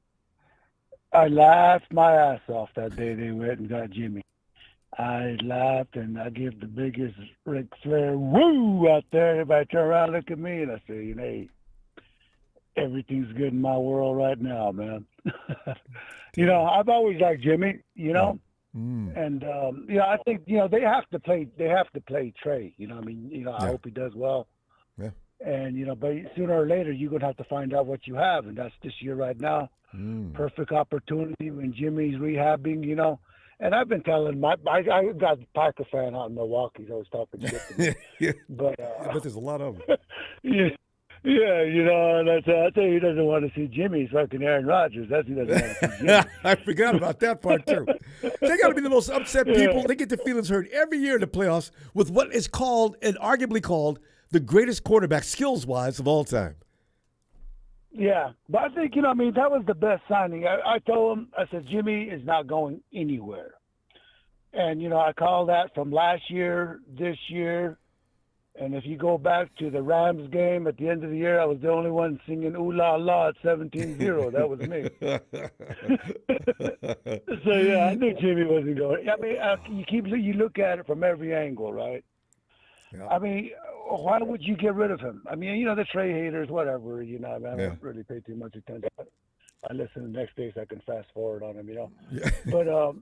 But, but I mean, you have to give. There's maybe 2-3 quarterbacks that would take over Jimmy in the league. Yeah. I think he's good. If you really watch the football, football games, a lot of guys they don't see the second and third downs where receivers dropping the damn ball. Those kind of things. But every quarterback has his throws that he wish he had back. This is why I'm saying we're never going to get a quarterback that's going to be able to satisfy that taste for perfection. It's not going to happen. That's why I said, whenever you got like a 2nd and 8, Jimmy hits the guy on numbers, drop ball, boom. 3rd and 8, boom, next play, hits the guy again, drop ball, Kittle, Debo. But nobody looks at that. Oh, fuck, throw you now, but we'll catch the damn ball, We'd be, scoring touchdowns, what the hell. Yeah. But, he makes mistakes. But, normally, Jimmy Garoppolo's pretty good. The offense works with him. Even if it can't say anything more than that. He made that one mistake in the Super Bowl. That, I hate, that's their go-to. Sanders ran a little faster, Yeah, that's me. Nobody mentions that. Because Jimmy can't throw the ball downfield while he threw it past Emmanuel Sanders, damn it. I don't know. Yeah. And mostly, we'll see what happens, but I'm hoping Trey does well, But he's got to. Probably give him 5 games. Yeah. And I hope we win all 5 because otherwise we're going to have a miserable season, Lorenzo. I do not feel like sitting up. It's a very bad feeling Sunday afternoon or early evening, right? You're sitting there and your team lost. It just feels yuck. I hate that. I think if they're going to put in Jimmy, it has to be very obvious, Yeah.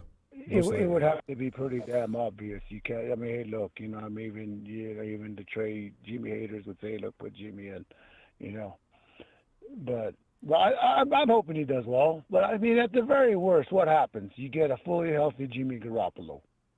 I don't know if he gets pissed off, but you get an annoyed Jimmy Garoppolo healthy. It's let this damned if you do, never. You can't win in this situation because if Trey's doing poorly and Jimmy has to come in and replace him, that means we're struggling, right? And then if that means we're not going to make the playoffs, we win. Yeah, this one we win no matter what. We win regardless. Trey does good, we win. Trey does bad, doesn't matter. We got Jimmy, we win. Either way, we win. Have the option, but yeah. Because I was like, as soon as I saw that signing, I was like, you know what, we're in. I don't care how we do it, we are in.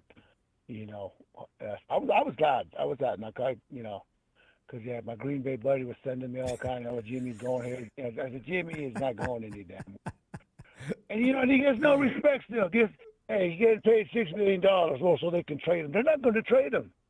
Why would you trade him? Well, unless they get a really good deal. But Jimmy's got to go out there and be on display. He'd have to play a couple of weeks for the 49ers to be able to trade him, actually, because I still wouldn't trade for him from a GM. But you don't want to go all the way to – let's say Trey wins out all year. Mm-hmm. Good record, gets to the playoffs, goes down all the way. You trade Jimmy away week 5th, whatever, November 10th. And then – Trey goes down, then what? $6 million sure seems kind of cheap to me, I think you're right. I think the 49ers are not interested in any trading him now. They might. And then, nobody wants Jimmy. Well, they say, hey, we want, they made it too high for anybody to get him. And that's what I thought, too. I said, you know what? If they really wanted to trade him, they could have. But people, oh, man, you just love you some Jimmy. Well, they could have traded him. Everybody else traded. Yeah, I know my Dallas Cowboy buddies want Jimmy. A lot of teams would be like, hey, we want your quarterback. We can't wait till they come. The Hawks definitely want him. Yeah. But hey, Yeah, Lorenzo. they couldn't cut him, so yeah, so they're not gonna, you know, he's there and I'm happy and hell yeah. He's the safety Yeah, blanket in case something goes wrong. So anyway, Yeah, Lorenzo, just in good to hear case. from you, guy. I hadn't heard from you in a long time. Good to hear from you. I'll be back Thursday night. We're gonna be talking about the Rams getting a whooping. And boy, I just know the Buffalo Bills are gonna come in and just clean them up. They'll see you then, okay? All right, have a good night. Later. You too. Night, Lorenzo. Yeah, Lorenzo. Yeah, you talked to him in such a well, it's a big show. It's a big show on tonight. Hey, she'll get in here. I got to be careful tonight because they're watching and they're screen recording already. The recording, I know. You're right. I can hear the click. They're ready. they're already ready because I don't know if you noticed or not. They like to screen record you and I the most. Yeah, you know, on the show because I've been calling the show since 2015, Ronbo, and you know that I'm the caller that acts like we're 20 points behind all the time whenever I call in. Would you agree? True. I don't come in here saying, "Oh, everything's gonna be fine. We're gonna go 5-1. Oh, Trey Lance is gonna be fine. There's nothing wrong with him. We shouldn't be concerned about him at all. We should let him go through his growing pains. We should do this. We should do that. Blah blah blah blah blah."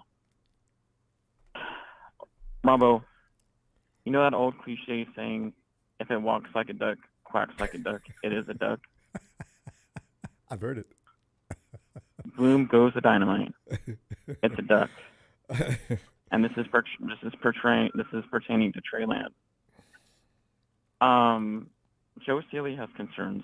Kurt Warner has concerns. Brett Favre has concerns. Richard Sherman has concerns. Shannon Sharp has concerns. If you didn't listen to him today. Joe Staley has all the guys speed down. He just recently left, FYI, in case you guys hadn't noticed. So you faded out. Where'd your mic go? Call somebody right up and say what's going on. And they'll tell them. They're not going to lie and sugarcoat it. They might not share it on the media because, you know, they have to go on to the media and share nothing but positive thoughts. But they're there every day. And what you saw in that Texans game and throughout all preseason, this is exactly why we brought back Jimmy Garoppolo. Show, can you hear me? They're concerned. Show. They're really concerned. Big Show. And if you don't like hearing this, then football's not for you. You know, like this is the reality. There you are. What happens when you draft him? Big Show, can you hear me? Because we're having problems hearing you. College experience in a Division II school. There he is. And you know, like you've seen that shakeout during preseason, how inconsistent it was. And Kyle Shanahan wasn't going to go in the regular season without a backup contingency plan in case he had to press the emergency button by week 6, week 7. Were we really, like I said in the beginning of preseason, were we really going to go into the season with Nate Sudfeld? Did you really trust yourself with that? I was really worried about that. No. You know, like, you may not take what the seriously, but they have connections. They have player contact information. Matt, every day of practice, he and Jennifer Lee Chan reported on the arm fatigue situation. You know what I mean? Like, so we're losing you. I don't know what to believe on that or not, but if Matt both reported on it, and that's the guy who's been covering this team for over a decade now, and knows the ins and outs of this team like the back of his hand, then you should take it seriously. You know, there's only really, when it comes to coverage of the 49ers, there's only really 2 people I trust, Peter King and Matt Miyoko. And those are the 2 guys I take seriously when it comes to coverage of our team. And when they report their concerns on a certain prospect that we select, then you have to take it into consideration. You have to take it a little bit serious. Like, you know what I mean? Like, they know what they're talking about. They're not just spitting out bullshit. And FYI, it turns out to be true that Kyle Shanahan was talked into drafting Trey Lance and getting out of the Mac Jones sweepstakes. That's all come to fruition. Himself, it was torn between Mac Jones and Trey Lance, not just Trey Lance. Fields was never in the picture in his mind. He clamored and lobbied hard for Mac Jones and was talked out of it. Bottom line. That was this guy. And he was talked out of it. Yeah, and Kyle did say something about that recently, which is, as I said that day, what I heard, it was kind of surprising. I thought it was, and again, the media steered everything, and Kyle said nothing. Mm-hmm. So, you had to wonder, and then we find out Kyle admits it. Wasn't he on a TV show? Well, Ty goes and does tapes every now and then in other places, and all of a sudden, Kyle forgets, wait a minute, I forgot what I told the media. And all of a sudden, he starts saying these things. What? Really? And I'm listening to him say it. Topic too. Wow. If you actually really listen to it, he said you would like both of those things in his quarterback. It doesn't have to be combined into one. That's not how I read it or took it. Like he said he would be happy with it. Happy with both of those aspects in his quarterback. Well, he's got his quarterback now, and they need to make this work because the combination of Lamar Jackson and Drew Brees is that's a dream come true for any organization. Drew Brees' accuracy and Lamar Jackson's athleticism. Oh my God, that's a machine. But yeah, nothing new, other than the fact that I share your frustration with these trolls that record us all the time. I can't believe it. Because it's ridiculous. Like they use their feelings to justify their arguments and think that they're right by overreacting. No, none, zero. And then right up the narrative. Don't run the whole line. Just parcel it out here. And this is what he was talking about. Well, and anybody reads it. Is this what he's talking about? What you were talking about, Ronbo, was Kyle Shanahan is probably going to draft a quarterback next year because Jimmy Garoppolo is going to be leaving a free agency. Then who do we have back up? We're not going to trust Brock Purdy. Are you kidding me? Right. You need a quality winning quarterback backup.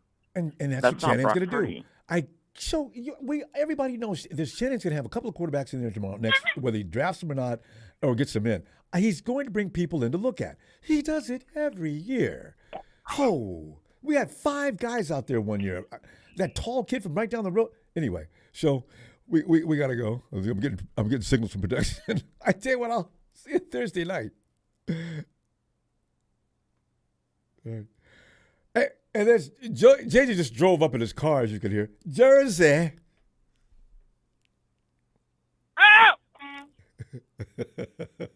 That's all he has to say. He just either ran into something or he ran. His airbags blew up. JJ. Why are you such a hater, bro? I know. Hating on Trey, wanting Jimmy to start, supporting Al Qaeda. What's wrong with you? And what you forgot, you left out. I want Trey to get hurt. That makes sense. I know, man. That sounds like you too, doesn't it? Man, the crap fest continues. Unreal. Now the fan base is hating on 49er legends. Joe Montana. Joe's getting more flack now. It's anything involved with Jimmy will get you some venom. Wow. He's wrong. That's so sad. The only one that has more rings than Joe on the Niners would be Joe Staley. Oh, not even Joe Staley. It would be Dwight Clark. People don't know he actually has all 5 rings. People don't know that. Hey, did Dwight? He played on it. Yeah, yeah, that's right. He was with Joe from the beginning. Because Jerry Rice didn't come along until 2 years afterward, right? Well, yeah. So. But he stayed on the staff until the end of his 5th ring. He literally has all 5 rings. Well, that's right, huh? That's right. Mm-hmm. That's right. Anyways, well, Ronbo, I wanted to put this out there because I watch a lot of debate, and I've noticed a result of a failed argument is when people start making up bullshit. That's been constantly going on for 2 years. The fact that they make up shit that Jimmy doesn't win, doesn't have a deep ball, can't throw outside the numbers, and the NFL is now racist for some reason. I saw that. I didn't read it because I didn't feel like being bothered. What? That is, I mean, come on. I mean, that is a failed argument. Real quick on that, really? though. Who got accused of being racist? Who was that? What they were talking about? I don't know. Because I read the They caption. said I kept you going. were racist, Rob. Oh, I was racist too. Okay. Well, that makes sense. That makes no sense. Just had me laughing. You know, God, I hope fans of other teams don't know the supposed civil war going on between our team right now. We just sound like a bunch of idiots. It's a good way to put it. Civil war. Fans, we're just fighting against each other, north and the south, east and against the west. My God. Well, you know me. I don't. Oh, go ahead, guys. No, anything coming up with things like you look at Niner by Nature, that Skeeter, whatever his name is. They spent time to edit those tapes and put them up. Well, Niner by Nature just took a segment, and there was obviously an RSF Niners. I've been knowing him forever. He took it seriously too. Wow, that's really something. I'm hoping somebody gets hurt. I said Trey, we run the RPO, and that's a lot of running. And Trey, you clearly can see he's going to get hurt. He got hurt last season running. Oh, man, what did I say wrong? That's my point, Ronbo. That's exactly my point, Ronbo. A failed result, you start making up crap. He knows he edited that video, so straight clown. Like I've been saying for weeks, the guy's a fucking clown. But anyways, my whole thing was I don't like dealing with speculation. You obviously know that I'm very fair. I try to be fair. Speculation like Trey is the next Mahomes or the next Josh Allen. The new argument today, I didn't even hear it, was Joe Staley. Now again, Joe's not in the locker room. He doesn't even know Trey, but he does have the numbers to half the team.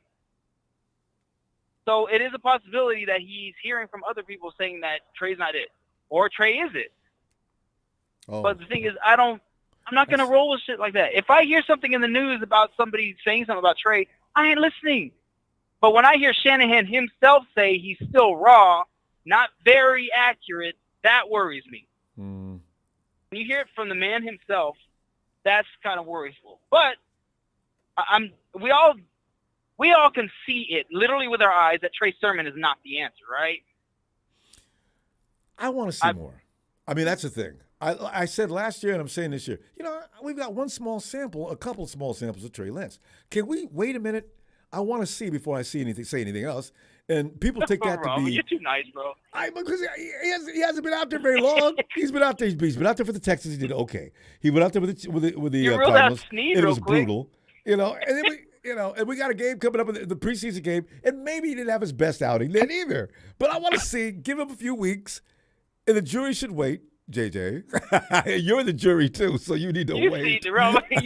You saw enough, Rama. Come on, man. You were quick to write off Snead. Snead is the new Kyle Williams.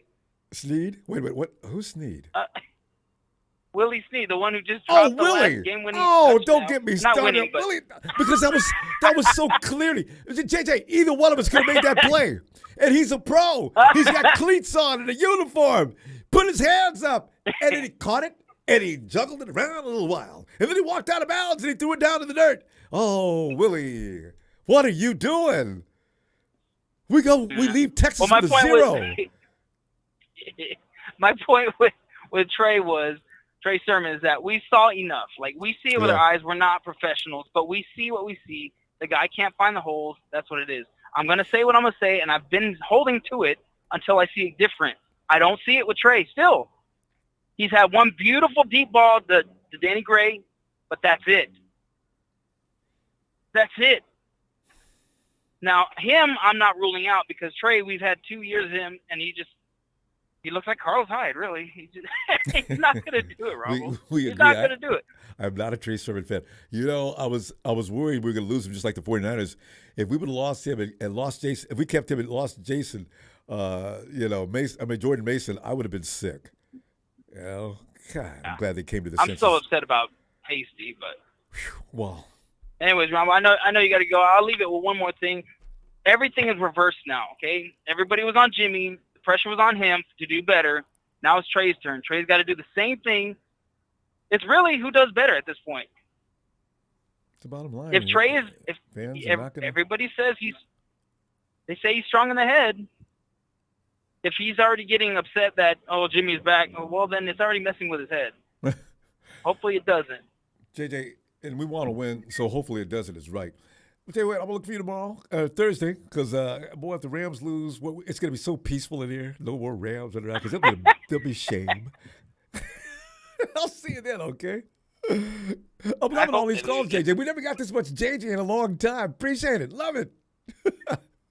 I'm bored. I don't know. Just go to Twitter. You'll get you pumped up every time. It's like working out when you get through going off of Twitter. You're sweating and everything. Nah, Rumble. I'm getting gray hairs. I don't need to go to Twitter. I'll see you Thursday. Have a good night. My best to the boys and the wifey, too. Night, fam. Oh, God. So, dude, 9 by nature, suck it easy. I have no problem. Anybody wants to take a shot at him? I have no problem. Hey, Brian says, Ronbo Sports Red and Gold Radio. Let's go Niners. Thanks, Brian. Okay. Hey, George. Boom, boom, boom, boom, boom, boom. George. Ronbo. George, come on in, George. One of the reasons why I'd be glad when football season starts, so we don't have to keep talking about this kind of thing, because it brings heat. And somebody's probably editing a tape right now to make me look like another villain. But anyway, Joe Staley, right? Staley came out and said some things that some of us were thinking about what's going to happen if we don't come out with perfection due to the fact that we do have a Super Bowl ready team. As Joe mentioned last year, we just came out of the NFCCG, and players are going to, if we're not doing well to start the season, players are going to say, well, why are we doing this if Jimmy's sitting on the bench? So do you see, is this team strong enough, and are they well acquainted enough, and are they still going to be supportive, unlike Joe is thinking, for which, Joe, you know this team. You were on it. What's going on with Joe? What are you thinking? All right. Just like everybody else came in here and said, Ronbo, this is all speculations. These are all just opinions, and sometimes opinions get taken seriously. Sometimes they don't. So I've heard people here like who Joe, want though, answers. There's people who, but in the end, like, come on. The reason I am confident with Kyle and everybody else on this team is the fact that when we didn't have a quarterback, we broke the record. I believe we broke the record for most games lost within 3 points. And that was without a quarterback. And so I'm sure that once we have a quarterback like we did with Jimmy and now with Trey Lance, we hope he develops to what we envisioned. So other than that, but Ronbo, before we continue, my mom passed away in 2015. Today is her actual birthday. I wanted to know if she can get a 49er birthday. Her name is Rosalia. Rosalia can. Are you ready? Oh, yeah. Yeah. Hey. 3, 2, 1. It's time to pay tribute to a wonderful 49er mama, Rosalito. Happy Niners birthday to you. Happy Niners birthday to you. Happy. Now I send this to the heavens. Niners!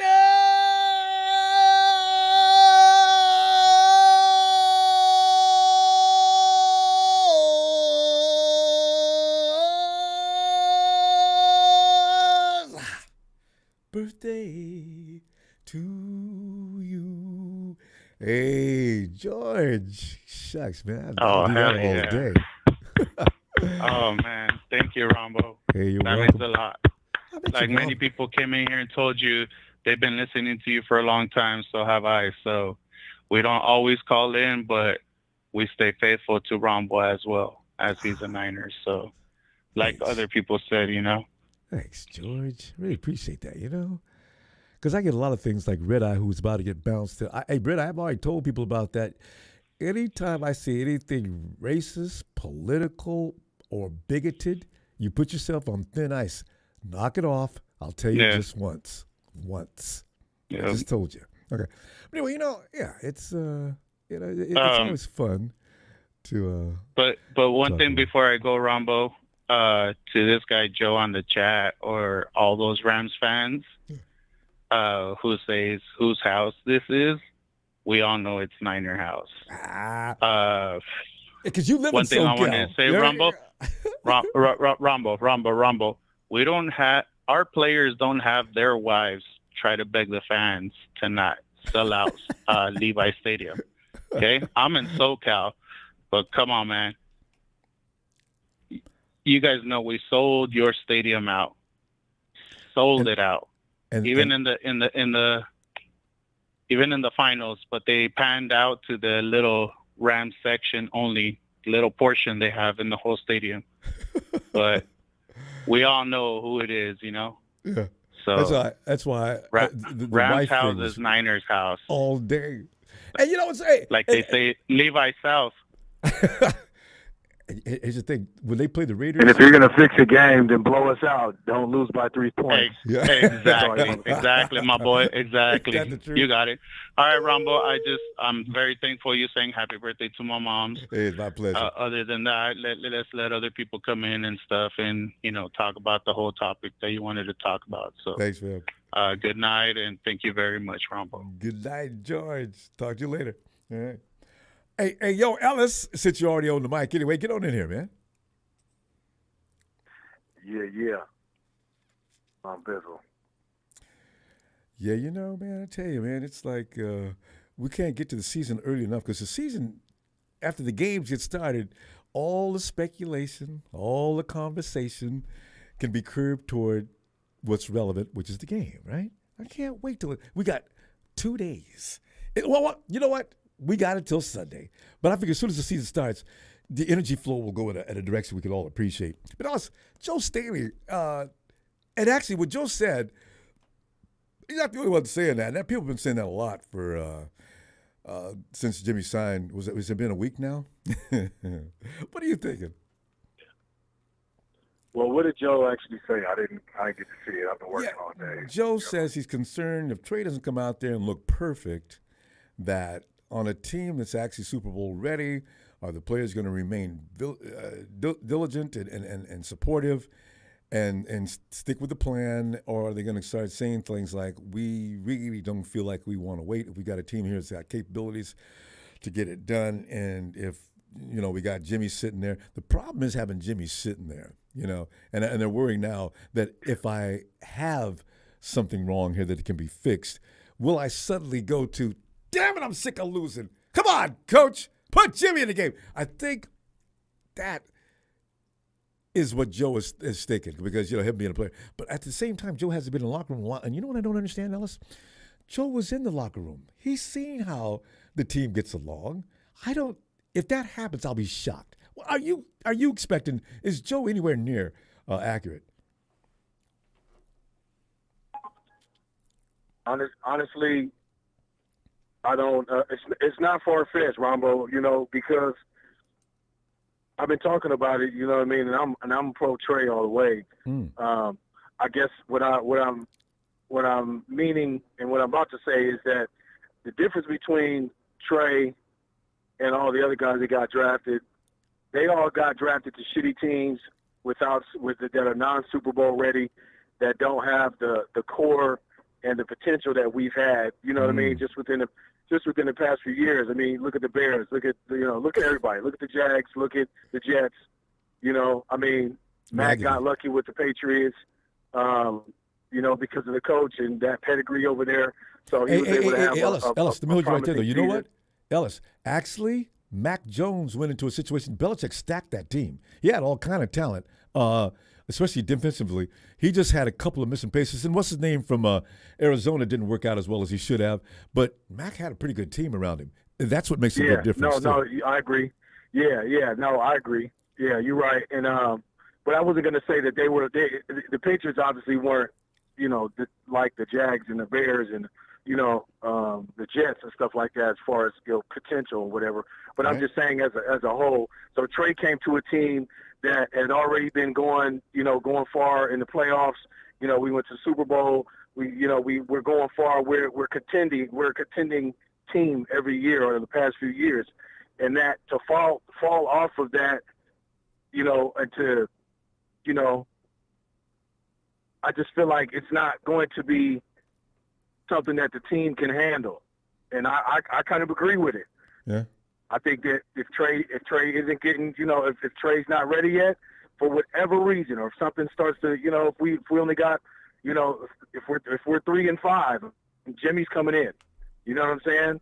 That's just what I think is going to happen based on the executive decision that Kyle will make. He's not going to be able to hold off like that.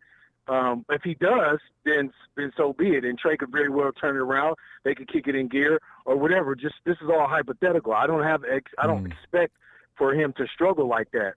He's not going to go in there just lighting it up and looking like a vet already. You know what I mean? This is his first real shot that he's getting.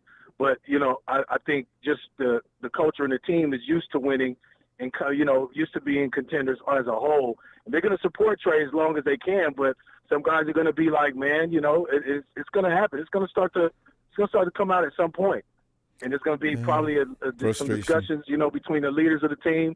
And, they're going to probably be reaching out to the, Kyle individually, trying to have meetings with him and talk about, what they would like to see happen or, their concerns about the season and what have you. And, it's going to spark some conversation. So, it's not really fair. It's not really fair to Trey because he doesn't get that opportunity, but it's just the nature of the beast. Say what? Can you imagine approaching Kyle with something like that? Though, knowing Kyle, he'd probably be pretty pissed off anyway at that point. And I could hear him saying now, guys, I don't think that I think that's my decision to make.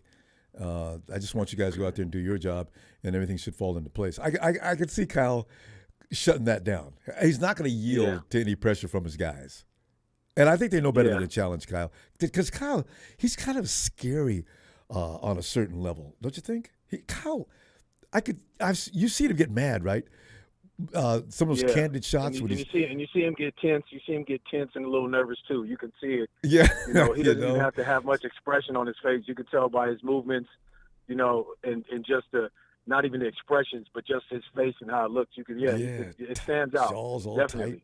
Yeah. He'll be applying pressure on himself without the guys even saying anything. If things aren't going right, he'll already be, so it might aggravate him, and he might tell him, hey, get the hell out of here. I'm already under enough stress as it is. I'm trying to figure out what the hell I want to do. That could very well be the situation, and he's going to make a choice. If hypothetically it is, things aren't going in a direction that they should, with this team and our pedigree, then Kyle's going to be put in a situation where we got Jimmy one more year. Let's give it a go. Let's do it again. You know what I mean? Last year was supposed to be let's do it again. Now it's going to be part two of that, and Trey would have to just continue to just build on what experience he had at that time, and then develop along the way continuously. Because it's not his fault he was put in that position to not really be given the opportunity where he can go a full season and just the team can just get 2 wins, 3 wins, but he's still the starter. His other draft. You know what I mean? Guys that he came in with on the QB side, got an opportunity that he didn't. And I mean, it's just, like I said, it's the nature of the beast, man. It's the position he was put in, which is a very pressured situation. And as the NFL goes, that's another story that's going to end up in the naked city. If you're in Dallas, we got to go. And I'm looking to tell you, Thursday night, it should be fun time. Because I just don't see the Rams beating the Bills. I look forward to that, and we'll get together right after the game. That's a bet, Ronbo. No, you said. Wait a minute. I just accidentally put the phone away from my ear, so I didn't get to hear the whole thing. No, I'm just saying. Coming back when? Thursday night after the Rams and Bills play the season. Oh over. The Rams, man, they about to get smoked, huh? I read these things. Man, look, I'm calling like 20 points or more. You know what I mean? Easily, we're going to talk they about they about to run it up on them. Anyway, the Bills. I mean, they got too much. Don't come on, Bills. All right, fam. I'll see you Thursday. Yeah. Peace and love, fam. Yeah, see you Thursday. Yeah, always. Thank you, Brother Ronbo, for the platform. Shout out to the faithful. You know what I mean? And the rest of y'all. You know what I'm saying? And shout out to that adorable squad. He concrete. Oh, thank you, family. Peace. All right. Night, Ellis. Eat concrete. Yeah, please. Night, Ellis. Hey, Jay. Hello. Jay, come on in here, man. We're just mulling over. This is probably, hopefully, the last piece of lint we'll have to dust off of this 49ers 2022 suit. But Joe Staley came out in KNBR today and said he's concerned about what are we expecting? Are we hoping or expecting, or do we actually believe that we can't tolerate a less than perfection from Trey Lance? Joe's worried about some of the guys on the team complaining if we struggle a bit coming out of the gate because the fact that Jimmy G's sitting on the bench. Now, Jimmy does provide a measure of concern sitting down there. It's like you look down at the into the bench in the shadows, you see this guy laying down on the bottom of the bench. That's Jimmy Garoppolo. Hey, and then Trey, he's got to go out there and do his work. Mentally, I think I know what Joe's talking about. I got to do well. I got to do well. They talked to Trey before they did this. From what I understand, I think they said they did. So maybe if Trey wasn't comfortable with this, he probably should have said, "Oh, Coach, I don't want, don't whip out like I'm doing now." But I'm just saying, guys, don't. Come on, Coach, you got to trust me or something. I don't know if this is going to work out or really. Is it going to mess with Trey's head or what? But then people say, well, if you can't stay on that, I don't know about all that. It's just normal human nature. But is Trey, are Joe's concerns, are they legitimate? Do you think that the team's going to all of a sudden decide that we don't appreciate the fact that we're not winning games and put Jimmy in since he's here anyway? And are they going to stay together as they have been? Because quite frankly, the 49ers have been the most supportive team I've ever seen in my life. I mean, any sport. They stick together on everything. They support each other. What are you thinking? Are we going to be okay? Yeah. I think we're going to be okay. What Joe Staley is saying is, it could happen, but I don't really see it happening. I don't see the locker room, dividing, and unless Trey does that, and I don't see that happening. To be honest with you, what's it called? I only see Jimmy going in there if Trey gets hurt, in my opinion, and that's about it.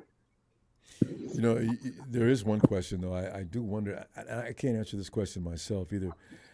If we do go to a point where we're hedging toward out of the playoffs, I wonder what will happen.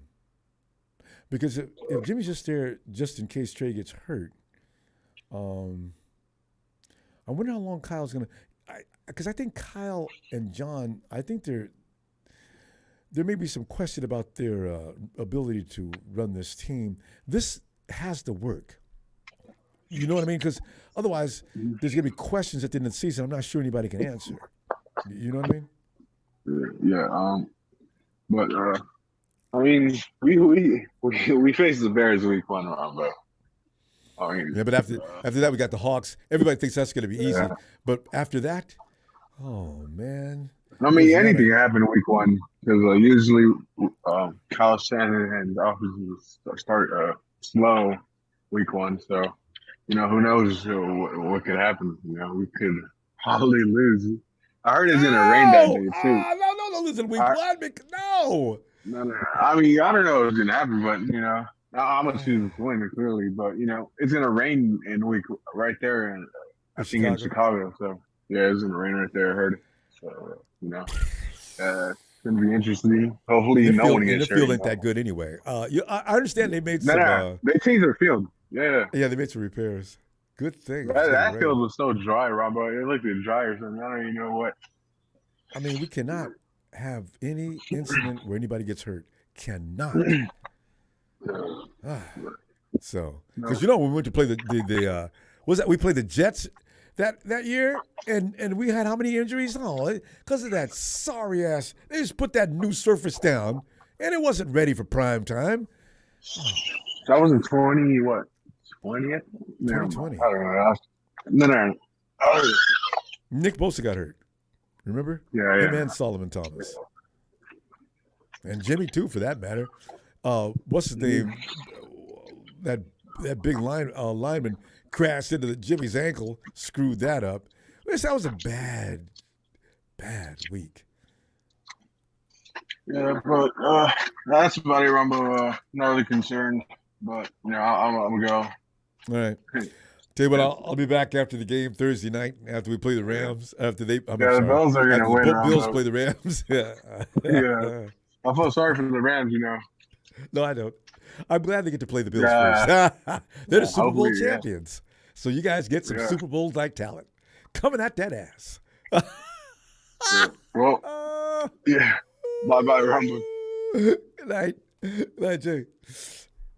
Yo, Rams, look out. The sky will be falling. Austin of Dallas. Come on in, Austin. What's happening, Ronbo? Football is back. Yeah. Austin, the only team that gets talked about worse than the 49ers, or not, well, as much as the 49ers right now, is Tom Brady and his team, because of Tom Brady, and nobody knows what's going on with him because he took his long vacation. And then your team, the Cowboys. And mainly because Skip Bayless, you know what? Every high-profile guy that's on the networks, Skip, you got Stephen A., and Skip, man, there's lots of guys talking about, well, Dallas Cowboys, and Michael Irvin. Yeah, you guys got, you know what? You guys are number one of people talking about. That's hilarious. Ronbo, yes. It's just how it is, Ronbo. We're the center of attention. It's always been that way. Let me ask you this too. Now, C.D. Lamb. Now, Irvin has went out and said every record. Let me say about Michael Irvin. Every record that was set in L.A. is going to be broke. But hey, what is that? By C.D. Lamb. Oh wait. C.D. Lamb's going to do better than both. What's his name? The wide receiver in L.A. Now Cooper Kupp. And the guy the wide receiver in Minnesota. He's going to also do better than Cooper Kupp. So Irvin has a thing about Cooper Kupp, and he's also said CeeDee Lamb's going to break every last one of Cooper Kupp's records as well. Michael Irvin just lost his damn mind right in front of everybody. I said, Michael, what is the problem? I mean, you could be a Cowboy fan, but be honest about it. You know he ain't going to beat everybody out there that you just mentioned. Are they going to do that, Austin? Ronbo? Yes. He's one of those delusionals.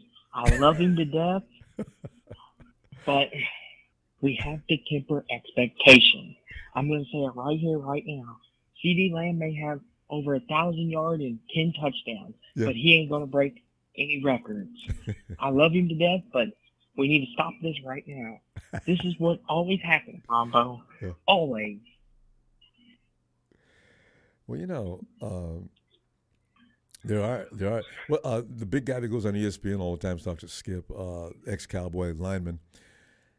He never says anything negative about the Cowboys. He used to be a Cowboy, and he's not expecting anything from the Cowboys this year. He has a problem with something Jerry Jones is doing. I forgot what it was. I was laughing. I asked you about Jerry Jones before. Would you like to have a real GM? Yes. I think every team needs a real GM. The owner, I think, should have some say, but I just think the GM, that's what his job is. His job is to draft, get the players, and bring them to our team so we can assemble this team and challenge for the Super Bowl. And Jerry, sometimes, he don't alwa't make the best decisions. I'm just going to leave it at that. There you go. Well, it looks like we won't see each other. If you go into the playoffs, I guess we won't see each other till then. There's no Cowboys 49ers game this year. Unfortunately, it should have been one this year, especially after both teams made it to the playoffs. I don't know what the schedule makers were thinking. It should have been a 49ers-Cowboys rematch. Hey. Ronbo, looking at our schedule, I'm kind of nervous because I know we have an easy. We say we have an easy schedule, But here's the thing: we play the Packers, Rams, and Buccaneers. Aaron Rodgers owns us. Tom Brady seems to find a way to beat us. Yeah. And for some reason, the Rams, like, something always happens with the Rams. Kind of like you guys with Seattle. Yeah. Something always happens. But at least they're not in your division. And see, that's the thing. Well, Seattle, 2 times every year, nonstop. And 2 times every year, nonstop, they would hand us another L. Ronbo, I just feel bad for y'all because y'all got to deal with that. Man, and Ronbo, wouldn't it be something if Seattle beat you twice this year? Oh my goodness. Oh, God, I'd be, oh, no. Jesus Christ. I felt an ache shot through my right arm. Just, oh, my God. Ronbo. They'd be all over the chat. Whole Oh, my God, it'd be Niner nasty. Nation would be in fire. ESPN would be calling for Kyle Shanahan's job. And they'd have It would legitimate be reason. mayhem. Ooh. A Hawks sweep this year would be, there's no getting over that scar. Austin, now that you've just ruined my day, let me go. You hadn't even say that. Hey, You know what, Austin. Ronbo? It Yes. could be. I'll see you. Hopefully, Ronbo, we'll meet in the NFC Championship game. There you go. Got to ride off on the high horse. Go The Cowboys. rematch. Austin. He forgot to say go Cowboys. All right. Hey, yo, T-Floor and Allie. Big Zip, I don't know. Hey, what's up, Ronbo? Hey, T-Floor and Allie. It was sitting there. You know, T-Floor, I have a feeling, knowing you as I do, is there any, I believe you would probably believe in what Joe Staley said. Am I right?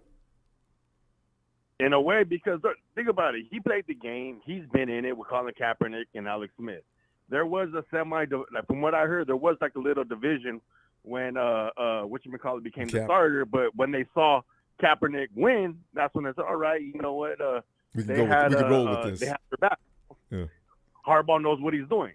And what did they do the next year? They traded Alex Smith because you know why? They don't want no media interfering with the locker room because you know we're gonna know every game. All the media, all the 49ers media, they're going to go talk to him. Every week. They're going to always bring out the Jimmy Garoppolo. Every hey, week. So how's Jimmy doing? Mm-hmm. And Every week. they're going to get sick and tired of it. You play it, Ronbo. Yeah, and if we lose, you're going to get sick and tired of it. Yep. Then if you lose, they're going to start. Everybody's going to listen to the media. They're going to be like, well, are they right? So And in a you way, know what? yes, Like you he saying is though, right. as a player, if they came in and asked you, man, look, you know what? Y'all go write whatever you want to write, right? I'm telling you right now, I ain't got nothing to say. And if you quote me and say anything I said, I'll be looking for your ass. I know I'd get mad. You know, because this is gonna happen. Ronbo, think about it. After practice, they're gonna talk about, hey Ronbo, how do you feel about Jimmy? Hey, after the game, hey Ronbo, how do you feel about Jimmy? Hey, so how's the locker room going with Jimmy?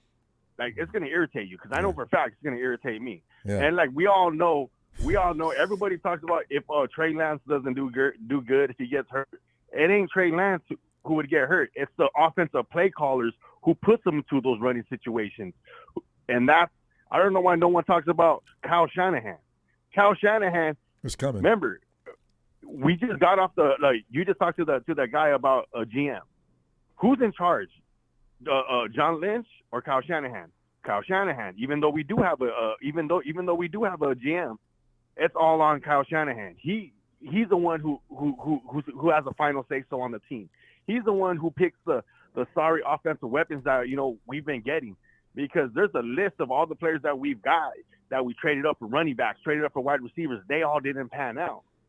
So happens every year. It's all up to Kyle Shanahan if he can know how to run those plays, knows how to use train to the best ways and basically not get them hurt like he did RG3. Mm-hmm. Right? He can't be doing those college system plays, right? If he's the offensive guru, he knows there should be a lot of play actions, bootlegs, waggles, all that. Hey, but and not only that, running the game. But I tell you, you know something, T-Flow? They're going to run RPOs. And see, that's why I'm a little concerned. People misconstrue what I said. RPOs are dangerous, especially at this level. No, RPOs are hella dangerous if because remember, I had a gripe with Kyle Shanahan not getting a good quarterback coach. Right? I did not like Scangarello.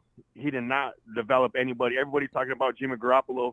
Jimmy Garoppolo, yes, he's good, but think about it. We had him for 5 years. Has he progressed? Has he looked better than he did since year one, since we got him in 2017? And also Jimmy came from New England, which is also a good place to come from. So it wasn't like he had no training. Like so, but with Trey, you and I probably agree on this. I don't know if Greasy, who has no coaching experience, I understand he played in suspended, but there's some things coaches learn how to get the best out of ball players, which takes time. I don't know if he was the right choice. Yeah, it takes time. But everybody loves it. And you know what? Everybody has to understand, look, we saw 2 games from Trey Lance, and each game he got better and better and stronger for each quarter. He did not look good like Jimmy Garoppolo, who's a veteran for like 9 years, 8 years, and you're like, every time he throws the ball, we're gonna hold.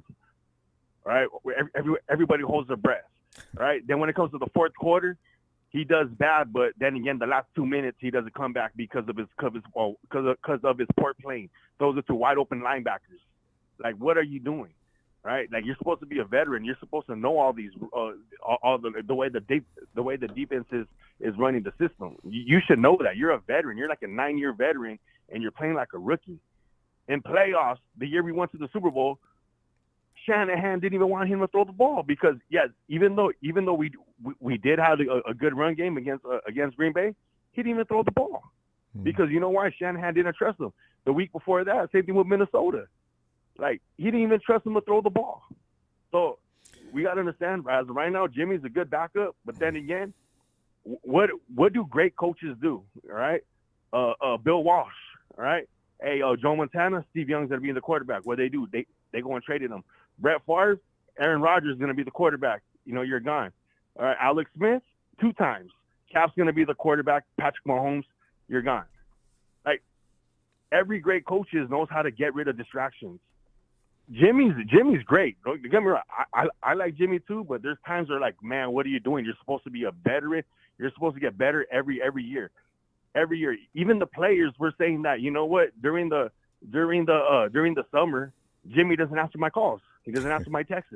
What kind of quarterback is supposed to be a franchise quarterback who doesn't answer texts to the players and the GM? I do wonder. That is a question I do have about Jimmy not responding. I thought he was supposed to be friends with these guys, and Jimmy just ghosted out. I really don't know. Listen, not only friends, captain. You're supposed to be the captain of the team. Yeah, you need. Well, he wasn't the captain now because think about it, T-Flow. I'm on the trade block with this team. T-Flow, honestly, most quarterbacks who 2 out of 3 years went to a team, whether he's responsible for it fully or not, most quarterbacks get a new contract. Jimmy gets traded. So, I can see where he could be a little pissed off. He doesn't show it, but that's because he's got a class. He's a class act. So, he'll be fine. He's not going to cause a problem with this team. I also found out. If Jimmy doesn't be a 49er next year, our third round compensatory is not guaranteed unless another team picks him up for like $18 million. There you go. All right, T-Vo, because we're out of time. If he doesn't get paid, we got it. T-Vo, hold that thought. Bring it back Thursday night, okay? But tell you and Allie. Y'all have a good night. All right. Yes, sir. All right, and we got Saturday. That's my birthday. Okay, so we'll be Friday night. We'll be back in here for your prediction anyway. All right. T-Flow, have a great night, fam. Good night. All right, Allie. Let's get a little Nana shout out. Yeah. Ooh, Nana!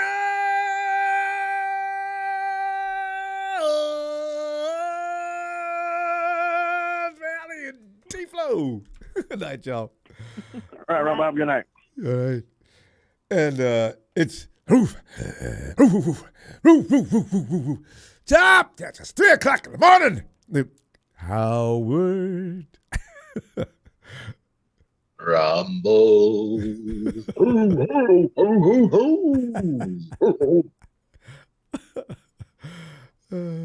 Hey, Howard. So there goes Joe. And, the media's doing everything they can to keep the energy up, be it that it's not good energy. I'm trying to remember the last time that the offseason energy was anything like, who's getting a lot of Buffalo. Everybody's talking about Buffalo will be some bad boys this year.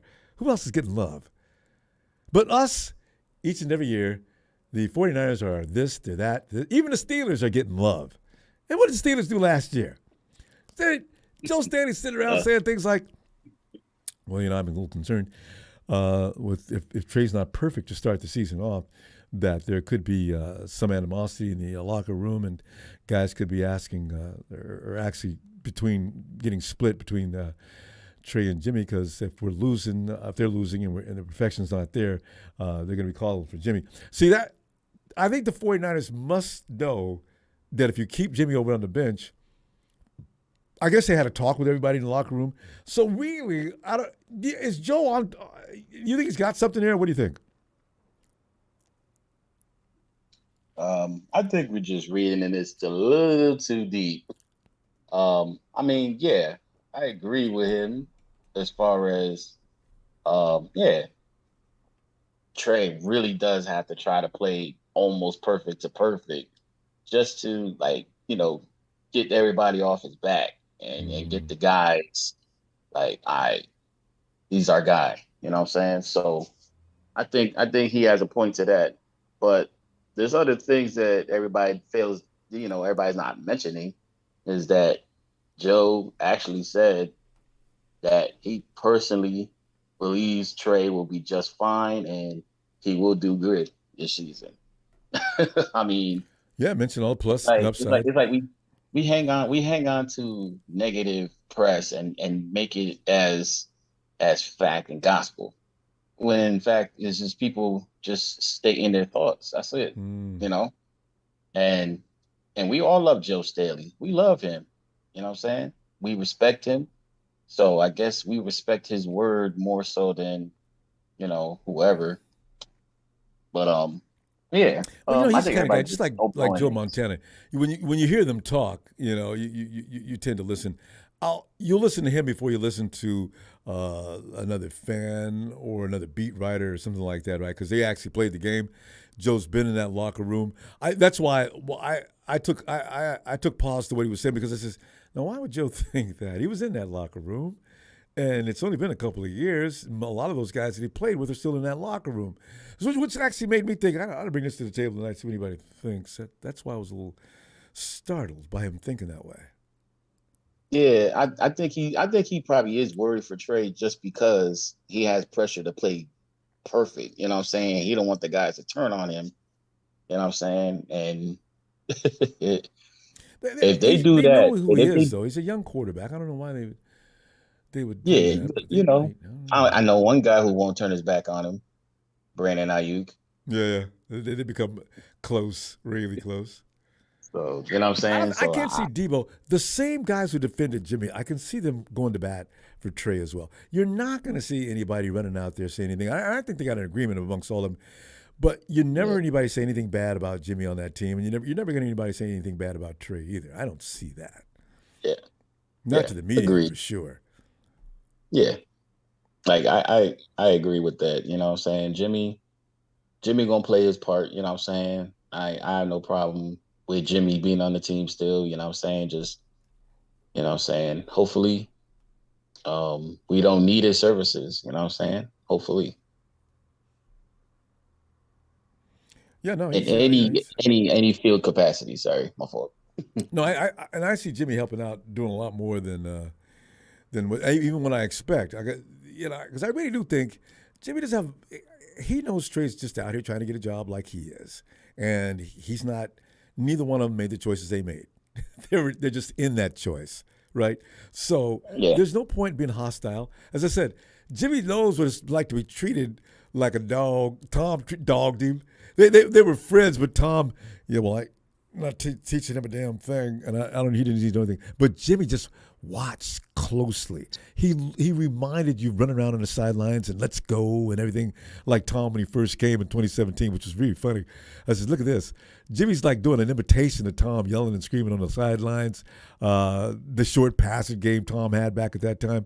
I mean, it maybe Jimmy wanted to be able to say if Trey does well, he studied him, and that's a good thing, you know. Don't be hating. If he's on your team, he's on your team. He didn't ask to come here; they picked him. Yeah, indeed. You know what I'm saying? So I'm in full support, regardless of what happens. You know what I'm saying? But I don't think this team is gonna fail this year. I don't. No, they got a lot of strength. I think it's going up. Yeah, we're gonna have another good season. So everybody, stay healthy. Relax. Stop thinking of the worst. You know what I'm saying? I'm not saying, just be happy all the time, but and don't worry about a thing. Don't you worry about a thing. Don't trip. Don't trip, man. You know, just have fun watching this team. You dig? We didn't see the worst of the worst, Ronbo. Like we didn't see Cody Pickett. We didn't see Ken Dorsey. We didn't see freaking Sean Hill, even though he was okay. And go through some of the defenders we've had down through these. Just got the butt ate up, you know. Remember that tall dude we had? Hey, because I said, oh, look what we got here. They ate him up. I'm trying to remember who you're talking about. Name. He's like, this dude was a cornerback, six, because they had one that just came to the combine a few years ago. And I laughed because it says, you know what? I'm trying to remember. I'm trying to remember who you're talking about. God. Oh, I saw the name. I'm going to go get it later. I'll have it for you next time. But I says, you know what? This dude, this ain't the first time people, and that tall dude that came out of the combine, he was an Olympian. He was just tearing people up. He's out of the game already, too. He's got a brother in the league, too, right now. And, hey, we had the dude in camp, I think, this year. Yeah. And they brought we were hoping we could draft his brother. Anyway, I'll get that stuff. I'll get it back for you later because I remember that. All right. Yeah, you're the only one right now because I can't remember right now. I'm usually pretty good with memory. But anyway, it's not coming to me right now. I'll get it for you, Howard. We got to go, though, fam. I'll see you Thursday night after the Rams get through getting a whooping. Wouldn't that be great, having some lamb chops, you know? All right, fam. Have a good night. Roof, roof, roof. Night, Howard. All right, man. All right. Well, it's a big... Hey, Big Show says Jimmy came from a franchise where do your job was a motto, and you don't go to work to make friends. You go there to do a job. Yo, playing for Belichick, can you imagine? That dude is strictly business and all the time. But you know what's right? Kyle Shanahan is too, in a different way, though. You can't make mistakes with Kyle. We've seen running backs leave. We've seen a wide receiver leave. Kyle's just really like, he's they're two different guys, but you gotta be serious with both of them because their whole level of thinking is just out of this world when it comes to football. Hey, Casey. What's shaking, Ronbo? Hey, Casey, man. We're just sitting there, man. This is the hours before the season finally gets underway. I'm checking out Joe Staley, right? And a lot of people have been thinking that since Jimmy got signed, that how much tolerance is going to be given by the media's not going to have any tolerance. But then you wonder about the locker room. At least Joe does. Actually, when I think about it, I do not wonder about the locker room because they are going to be they're going to be pretty much hardcore friendly. I mean, they're going to be they're going to support him all the way. As I think they trust Kyle Shanahan to a degree where they're not going to question his judgment on what to do with the quarterback situation. But Joe's thinking, there's a lot of guys thinking like that. I've already seen some people online saying the same thing. But Casey, is there a chance that if Trey does not come out and do a perfect job from week 1 to whatever week, you think there's going to be a blow up in the locker room? People saying things like, "Oh man, we got Jimmy here, man. What are we doing?" Do you see that moment coming? No. I don't either. No, I don't, Ronbo. Mm-hmm. I agree. I see Trey starting all 17 games this year, and I think Jimmy might get some time later, like week 17, week 18, but I see Trey doing really well, and I see Kyle having a good game plan for Trey, giving Trey some help, and I think the Niners are going to blow out the Bears, and I think they're going to start hot like they did in 2019. Maybe get up to 7-0, 8-0 again. But Rumble, I can't really hit an MLB parlay to save my life right now. So what do I know about sports? I getting screwed by the Orioles every day. It seems like, and you're doing baseball. Yeah, you study baseball. When you make a bet, you know what you're doing, right? I mean, I like to think I do, but Rumble, I bet on the Orioles all the time, and they have the worst logo in sports, and this stupid orange bird just looks back at me, and I don't know what I'm doing, man. It's like, but it's this kind of fluctuation of I think the Orioles are going to do it today, and the Orioles suck, but I just want to hit a parlay with the Orioles on the ticket for whatever reason. I don't know what it is, but anyway. Hey, did you do the Dodgers and Giants? Oh, I didn't watch it today, but I saw most of yesterday's game. Who won that game? Cool. Yeah. Yeah. Who won that game? Dodgers Giants. Because yesterday or I was about to listen to it, and then I had something else to Giants do. won 7-1. Giants won 7-1. Giants had 4 or 5 homers on 6 or 7 people in a row yesterday. See, there's a game. It's hard to call the Dodgers Giants games. The Dodgers and Giants are the hardest series. You never know. One team could be just crap, and the other one could be just the bomb. And the team that's got the bomb loses, because the Giants have been struggling lately, and they beat the Dodgers. Though, see, that's hilarious.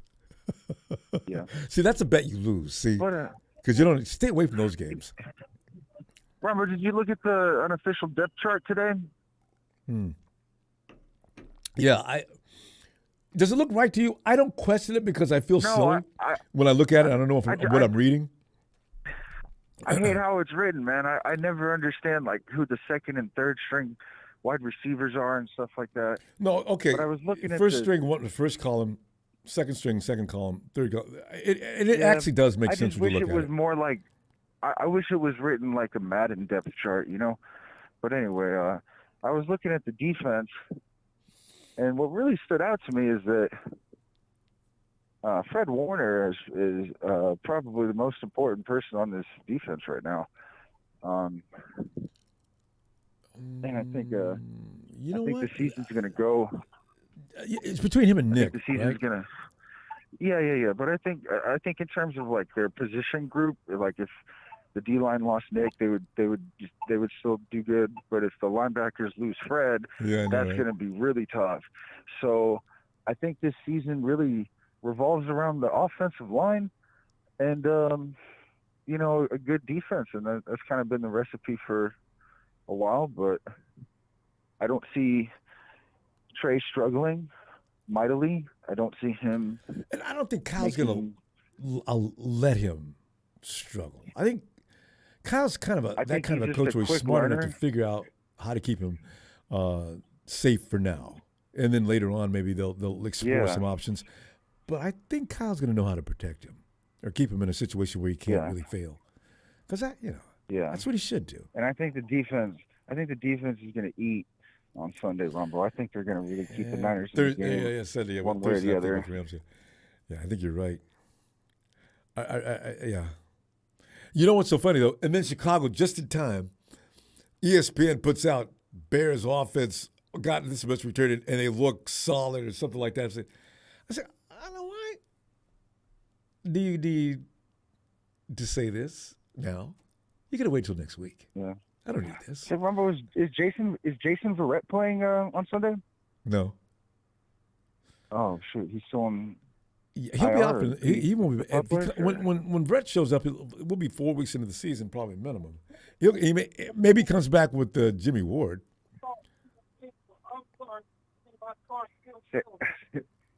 Is that person yelling at you? No, I'm getting yelled at by an old man over here. I gotta go say what's up to my buddy over here. I'm gonna let you go, Ronbo. Thank you for being here. Thank you, production. And as always, does Brunskill do anything? No. Love you, Ronbo. Well, I was like, night, fam. Love you back. I'll see you Thursday night. Hey, Steven in Rome. What's up, Ronbo? Steve, I'm telling you, man, we're checking the temperature on the fan base to see if anybody is feeling what Joe Staley's talking about. Yeah, and you know about what Joe was thinking, right? As he mentioned on KBR this morning. Actually, you know what? I didn't hear what he said. Go ahead and tell me, because Okay. I was too busy being mad about the temperature being 116 in the valley. So I know you get. It's not going to cool off. This is like summer's going to get longer and longer. But anyway, Joe is concerned about if Trey does not come out there and display absolute perfection. That what may end up happening is at some point he's concerned with whether the locker room is going to be patient enough to remain cool and supportive during that particular time. So, and Joe's a little worried about that. So he's thinking to himself, well, you know, this is something that's going to be a problem with Jimmy Garoppolo sitting down at the end of that bench. If that happens, they're going to have a go-to guy, right? So that's going to make him want to think, well, you know, we're a Super Bowl ready team. We don't know why we need to wait. We've already been there, done that with Jimmy. Let's go with him, I guess. So, you know, and all the while, Joe knows that Trey is going to go through lumps and bruises for a little bit. He's got to learn some things, but the upside on Trey is probably extremely high, and we need to stay that course. But will the locker room tolerate it? Will they stay with it? Will they stay supportive with it? And do you think that thinking may take place in the locker room? you know, Ronbo, Joe came from a different time period of 49er football. Steve, he showed up. Steve, can you hear me? We're having trouble hearing you. You're a little low on that. Oh, sorry. How about that? How about now? Okay. Better? Oh, well, no, it's the same. Are you in your car? Oh. Okay. Yeah, You sound different. You How sound about as now? loud and Better? clear as usual. Okay. How about now? Better? Okay. Well, just make sure you just speak up a little louder then. Okay, go ahead. Gotcha. All right. So Joe Staley showed up around a different time of football. In reality, if you really think about it, he went through the Alex Smith and who was his backup quarterback before Kaepernick. He went through that, and then he went through Alex Smith and Kaepernick, and then he went through Kaepernick and I guess you could say CJ, and then he just Brandon Hoyer. And then he went through Brandon Hoyer and CJ. So he's seen like different chemistries in the locker room with different QBs and backup QBs who are supposed to replace the start QB. True. The way I see it, Ronbo, is I see Jimmy G as an insurance policy. Like if Trey doesn't do good and we're trying to win, we at least have Jimmy G, who took us to a Super Bowl, who brought us to the NFC Championship literally with bare bones on his body. If you think about it, he's a really damn good QB backup too. So it's like, but the way I see it, and how from a competitive standpoint, is we're going to keep Jimmy here as Trey. If you don't perform, Jimmy G is going to get his spot back, and you're going to go back on the bench. And so Trey's mentality, really, with the locker room, I don't even think the locker room cares. They just want someone who can lead, and that's it. And if Trey can lead, go for it. If Trey can't lead, well, then Jimmy, hey, no hard feelings. I never said anything bad about you. Come back, kind of like that. Because we never really heard anything bad about Jimmy from the locker room standpoint. We've never really heard anything really bad about Jimmy even from an outsider's perspective. It's been very minuscule. And we're talking like the only people that really talk shit on him are people on ESPN, Pat McAfee, even though, oh boy, all he does is just, punt. There's only so much he can do, so I don't really care about Pat McAfee or his Frankenstein partner. And then what else? Oh boy, yeah. So honestly, from a competitive standpoint, I really think Jimmy's just there to kind of make Trey be better.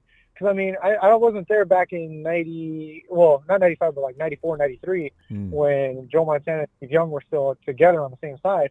I don't know how that went down. Otherwise I would be able to compare it a little bit more easy. So the media wasn't. There was no access to. You had the newspaper and stuff like that, right? So you didn't really know. Now you get up to the minute reports that can come out at any hour. It's because reporters act like they're sleeping or got cameras stuck in some of these locker rooms to find out things that. How did you even find that out? I'm always saying that. Where do they get this information? And where's this coming from? You know, and did he make it up? I mean, I'm always doing that. I look at my phone, you see a weird notification all of a sudden. Really? Wow. So there may have been some of the same things going on back then. So that's we don't know. I mean, obviously, you could tell that, what was it? Joe Montana wasn't having it because he went to Kansas City, and when we faced him, he kicked the fuck out of the Niners. Like, let's be honest. No, that's true. So that's. He had the most infamous interview too when they asked him, "Oh, what do you think of Steve Young?" And Joe Montana's clapback was, "Oh, he throws better with his left hand than me."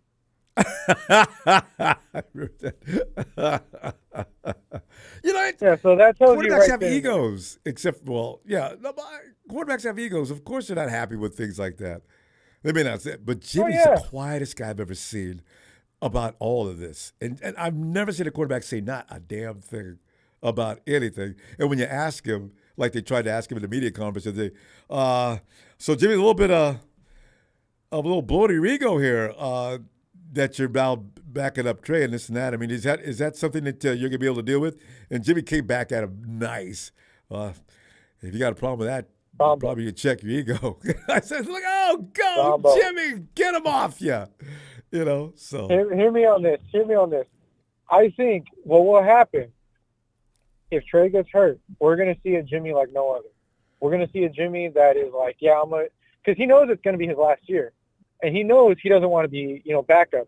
So if Jimmy G starts at any point in time, let's just say for whatever reason, and he just starts throwing dimes left and right, and he starts killing it, and Trey's underperforming for whatever reason, Ronbo. We're going to see, like I said, we're going to see a Tom Brady level Jimmy. We've seen glimpses of it where if we're trailing, he snaps into like this mode where it's no longer Jimmy G. It's, Patriots Jimmy G, whatever, when people start taking him more serious. We took him more serious. The NFL took him more serious. So it's like, it's exciting to see what he can bring to the table as a backup with the ego he has, knowing, hey, I got this contract. I had to get reworked. I'm on the bench. This is my last year. And I ain't got nowhere else to go if, I don't look good. Yeah. And he should be pretty healthy by now. So, because a lot of people think the Jimmy G we saw going down the stretch last year is the only Jimmy G that exists. Well, that shoulder's not hurting now, and neither is his hand. So, he's probably a little different.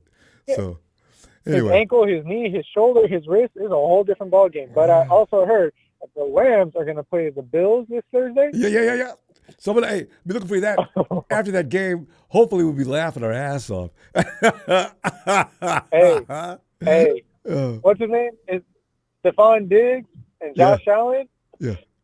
That's a cool piece. That's a cool piece right there. And Jalen Ramsey, can he do anything with Stephon? This is going to be fun. Absolutely not. He couldn't even guard Ronbo. He couldn't guard Jamar Chase.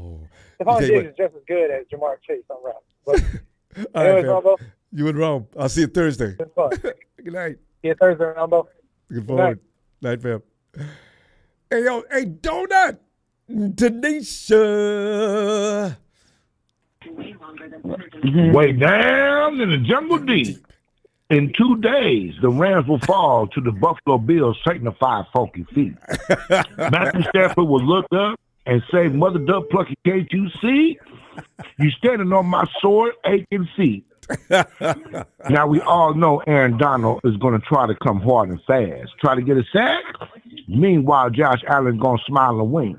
Because the ball is already going to be in Diggs for that long, deep attack. Now, as the Bills Mafia victory chants cheer the Rams out the door, the faithful is going to be standing outside, going to be saying, don't be scared now because you have us in week 4. What's up, Ronbo? Hey, Ronbo. Looking forward to that, boy. Woo! And you know how bad we want the Rams? We'll come in and say, ain't nobody hurt now. And I can just see, can you see? He can't wait to get at him, probably. I got my left tackle. He's back. Both ankles have been screwed on tight, and they work. Aaron Rodgers. You know what I love? I love to see Trent Williams. All right, Trent, we're going to try something different with you tonight. Listen, wherever Aaron lines up, I'm going to have you shift, whether it be guard, whether it be tackle. You're going to go for, if he goes left side, you follow him, all right? We're going to switch that. Guys, we're going to work on this. But pull a switch right now and do it quickly before the flags fall, all right? Can we do this? Boy, Aaron, he ain't never been hit like Trent Williams would hit that boy coming through there. Oh! Oh, yeah. Oh, yeah. Dang. Oh, yeah. Yes, Sparks gonna be flying, and Sparks gonna be flying, and they're gonna be crying by the time it's gonna be Thursday night. You understand? That's all I gotta say on that. Man, yeah. What we talking about tonight, Ronbo? What's going on, brother? Yeah, I was shout out to the big show and everybody else and before us. You know what I'm saying? Sorry about that. We look at Joe Staley was talking about some things that he was concerned about as far as Trey Lance if he doesn't come out perfect, and you know how we do. But it's not us he's talking about this time. He's concerned about the locker room and the morale that may be modified in one direction or the other. Should he do poorly, is there going to be a problem with the team's thinking about we're a Super Bowl ready team. Jimmy's sitting over here. Can we please not go too far out of striking range? Something like that. And Joe's like predicting if we do have a problem coming out of the gate, that could possibly unravel during the course of this season. And then Joe could be thinking too far ahead. And also that thinking Trey needs to be absolutely perfect. I don't know. Is our locker room going to be really that intolerant? Everybody knows each other in our locker room. It's not like Trey's a stranger. It's not like Jimmy's a stranger, just came in from another team. Well, what do you think, Donut? You and Tanisha. Yeah, we think it's going to be totally different from what Joe is saying. I mean, we understand Joe aspect, and just like the last caller, what he was a couple of callers ahead was saying, Joe has been playing a different aspect of football in his career. Mm-hmm. We do understand that. But, however, he hasn't been with Trey Lance yet. You know what I'm saying? That's one thing. Another thing is, he had his preseason time and everything like that. He has been working out in the offseason with Brandon Ayuk and a couple of other receivers. So it's not like he's been slouching off and just been taking Instagram photos or just been, going to clubbing and just trying to break his legs doing, TikTok challenges or anything like that. You know what I'm saying? So I think the locker room is going to be okay. I think Jimmy Garoppolo, me personally, I think he's going to be the biggest cheerleader for my man Trey Lance. You know what I'm saying? Making that much money as a backup. Man, I know, right? He's gonna hope and ain't gonna get hurt. Sit back, and he's gonna be in his ear. Like, look here, watch for the safety on the left, watch for the robber on the right, watch out for the shift in the front, and just get ready. If you see somebody coming too fast, if somebody say dig, get ready to run. Because Jimmy said I heard it before, and I know what's coming next. So here's what to expect. Jimmy could be extremely invaluable in that role too. So, right, that's right. Because that offensive line is going to be a problem, fam. This is why Alex Max was going to be so important this year. Now, Kyle and Jimmy and anybody else out there in the center, I don't know, maybe Brendel learned a lot of things. I hope he did. But Trey's going to need those eyes to be able to diagnose that defense and let him know what's happening before it's too late. Because that offensive line is going to be key, especially week one, we're going to know how good they are. Oh, yeah, just react fast. To my man Trey Lance, just react faster. Whatever speed you've been going through in practice, go that much faster as far as reaction, as far as, reading, as far as your awareness. Man, you got this, young man. It's going to be all right. You know what I'm saying? As far as offensive line is concerned, one side we already know is going to be okay. From the center to the other side, it's going to be just like what they said at old school Novocaine. You understand me? Just keep running it. Everything's going to be all right, Ron. So we're excellent at the run. You know what I'm saying? We've seen that. But it's the pass that's a problem. If we're going to have to hold use check and my man Kittle back there to block until the line gets together, then so be it. You know what I'm saying? But we will get it together, and we will going to keep it going because those two is the best at their position besides the offensive lineman blocking in the league. You know what I'm saying? That's why Kittle don't get all that shine like Travis Kelce, because Travis Kelce catches all the passes that Kittle used to. That's all Travis does. He's not out there. He's not in the grunt. Yeah. Nah, he's not doing the dirty work like Kittle does. You know what I'm saying? Meanwhile, Kittle still can sneak out like Spider-Man and catch him, and still do the Stone Cold Stunner celebrate when he grab his beard and chug him when he do the touchdown dance. We all know that. And drop that. Yeah. 3 out there, Jack. Oh, and come to the end zone. Oh man, and carry that ball, Jerry. That's Kittle is just that dude is gonna be in showbiz after football because that's just a comical dude. Believe it. He might be like Pat McAfee. He might be in the WWE afterwards. You know what I'm saying? That's almost guaranteed. That's his dream come true as long as he ain't injured. He'll go, immediately. Yeah. God, man, he's doing pretty good too. You know what I'm saying? He done won a match against the other ex NFL Baird. He's happy Corbin or whatever to you WWE fans. You know what I'm saying? So, if them two people could get in and do it, and he was a kicker. George Kittle is more, he wore the luchador mask at practice, so he's going to be ready for WWE. Hitting that mat at high speed, boy, I tell you what, falling, drop kicking. That's my favorite move. Ain't nothing been more fun than a drop kick. That's right. Hey, but before we get up out of here, you know what I'm saying? Tanisha would like to give a special announcement. Today's my mama's birthday too. We were listening earlier to the other caller that called in and said it was his mother's birthday. We just wished her a happy rest in peace, and and also a happy birthday because today is a day to celebrate. So I just thought today's my mama's birthday too. So if there's any way you can give her a shout out, I can do that. Awesome. We should have done that from the jump. Okay, well listen, hold it. Let's go ahead and do it real quick. All right. Hey, what's mom's name? Yvonne. Yvonne. It's time to roll them up again for another special mama.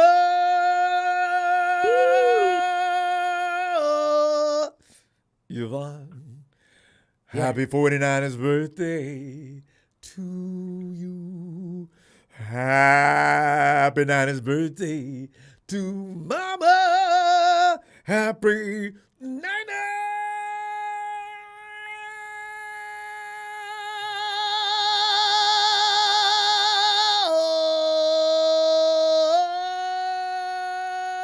birthday to Mama Yvonne. May she see us get a Super Bowl this year. That was beautiful. It was perfect. It's my pleasure. Thank you, Ronbo. Thank you. Yeah. Anytime. Yeah. I'll tell you what, I'll see y'all Thursday night when we can sit in here and be begging for Ram fans. And we're the Rams fans. We're the Rams fans tonight. When we want to see them, they don't want to be here. Come on, Rams. I can't wait till Thursday night. Yeah, dude, come out to Jungle Deep, man. You'll see y'all Thursday night, Rams. Thursday night. It's coming. Shout out to the faithful, and we love y'all. Shout out to Productions, and don't forget to hit that like and subscribe. And thanks you for contributing, Mr. Ronbo Sports, because, man, he definitely deserves it. Definitely deserves it. Hey, please pull it together. Let's get a petition, and let's get this brother a Tony Award, or if he can't get an in something, you understand me? He deserves it. Shout out to the faithful. Go Niners. Hey, faithful, and like I said before, be good. And if you can't be good at it. Y'all have a great night. By the way, Big Show says happy birthday to T's mom. Love America's favorite couple. There you go. Thank you, Big Show. Woo, thank you. Hey, I'll see y'all Thursday night. All right. Have a great night. Yes. You too. Good night. Thanks. And hey, get Tony. Tony.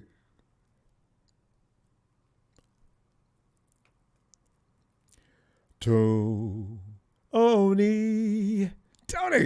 Ronbo. Hey, Tony. So, Tony, I bet you knew about this before I even came on tonight about Joe Staley saying the things that a lot of people were actually thinking of 5 minutes after the 49ers signed Jimmy Garoppolo. Because it does put a lot of stress on the mentality of Trey, of possibly Kyle. And I know how if anybody knows Tony, you know how Tony feels about Kyle. And also you got to think, this is the locker room. Joe says that he's hoping Trey does. If he's not perfect, there's going to be a problem. He's hoping there's not, I guess. But he said, I'm a little concerned if Trey's not perfect out there. There is going to be possible issues with the locker room just because Jimmy's sitting down at the end of the bench. And they're going to be thinking like this is a Super Bowl ready team, and we may not have time for this. So we've been there, done that with Jimmy.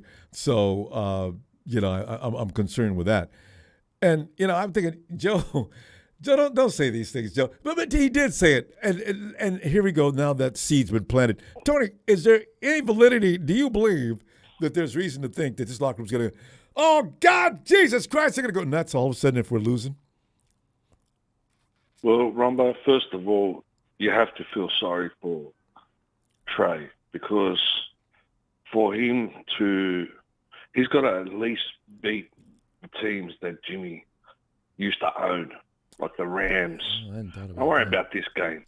This game is two rookies playing against each other. When you start playing Pro Bowl quarterbacks, you come up against Patrick Mahomes and all these guys. That's when you're going to start seeing this kid's progress. But I feel sorry for the kid because he is in Kyle Shanahan's nightmare. All right? And, we've discussed this before. Kyle will do anything. He'll piss him off if he has to, right? Just to get his way. This guy's desperate to win a Super Bowl, right? And the media are starting to pick him apart, all right? Like, I'll read you something. When it comes to these decisions, Kyle knew then he got talked into Lance. Everybody will deny it, but certain people know. Now, this is the residual effect of that. Trey Lance isn't ready to play. Now, and on that plane ride back from Houston, this is a quote, right? This is not me saying it. Kyle understood that and said, we have to do, a quote, Kyle said, we have to do something about this. He may be great from a year from now or 2 years from now, but he's not ready to play right now. So Jimmy G's there, like I said to you the other day, for nothing else but Kyle Shanahan's convenience, mate. Tony, what you just read, I actually am shocked. The first part of it, I thought I heard about, but that second part, did Kyle actually acknowledge that he doesn't think Trey's quite ready? That's Michael Lombardi. Look, this is a quote, and you can go to Rich Eisen. You can go to a lot of people that are starting to pick this guy apart. All right, and Kyle will do anything. My biggest fear, like I said to you before, is the locker. Nothing's going to happen in the locker. Jimmy's going to play to showcase his talent so he can get up off this team and go somewhere else. And I believe, like, was it Shabazz? I believe that Jimmy's going to help Trey as much as he can. Because he doesn't want to stay here. in spite of Kyle. All right? I believe it too. And that kid, like I said, he's now in Kyle Shanahan's nightmare. Kyle. We know Breeder, this guy, that guy. How many players are out there flourishing in the NFL?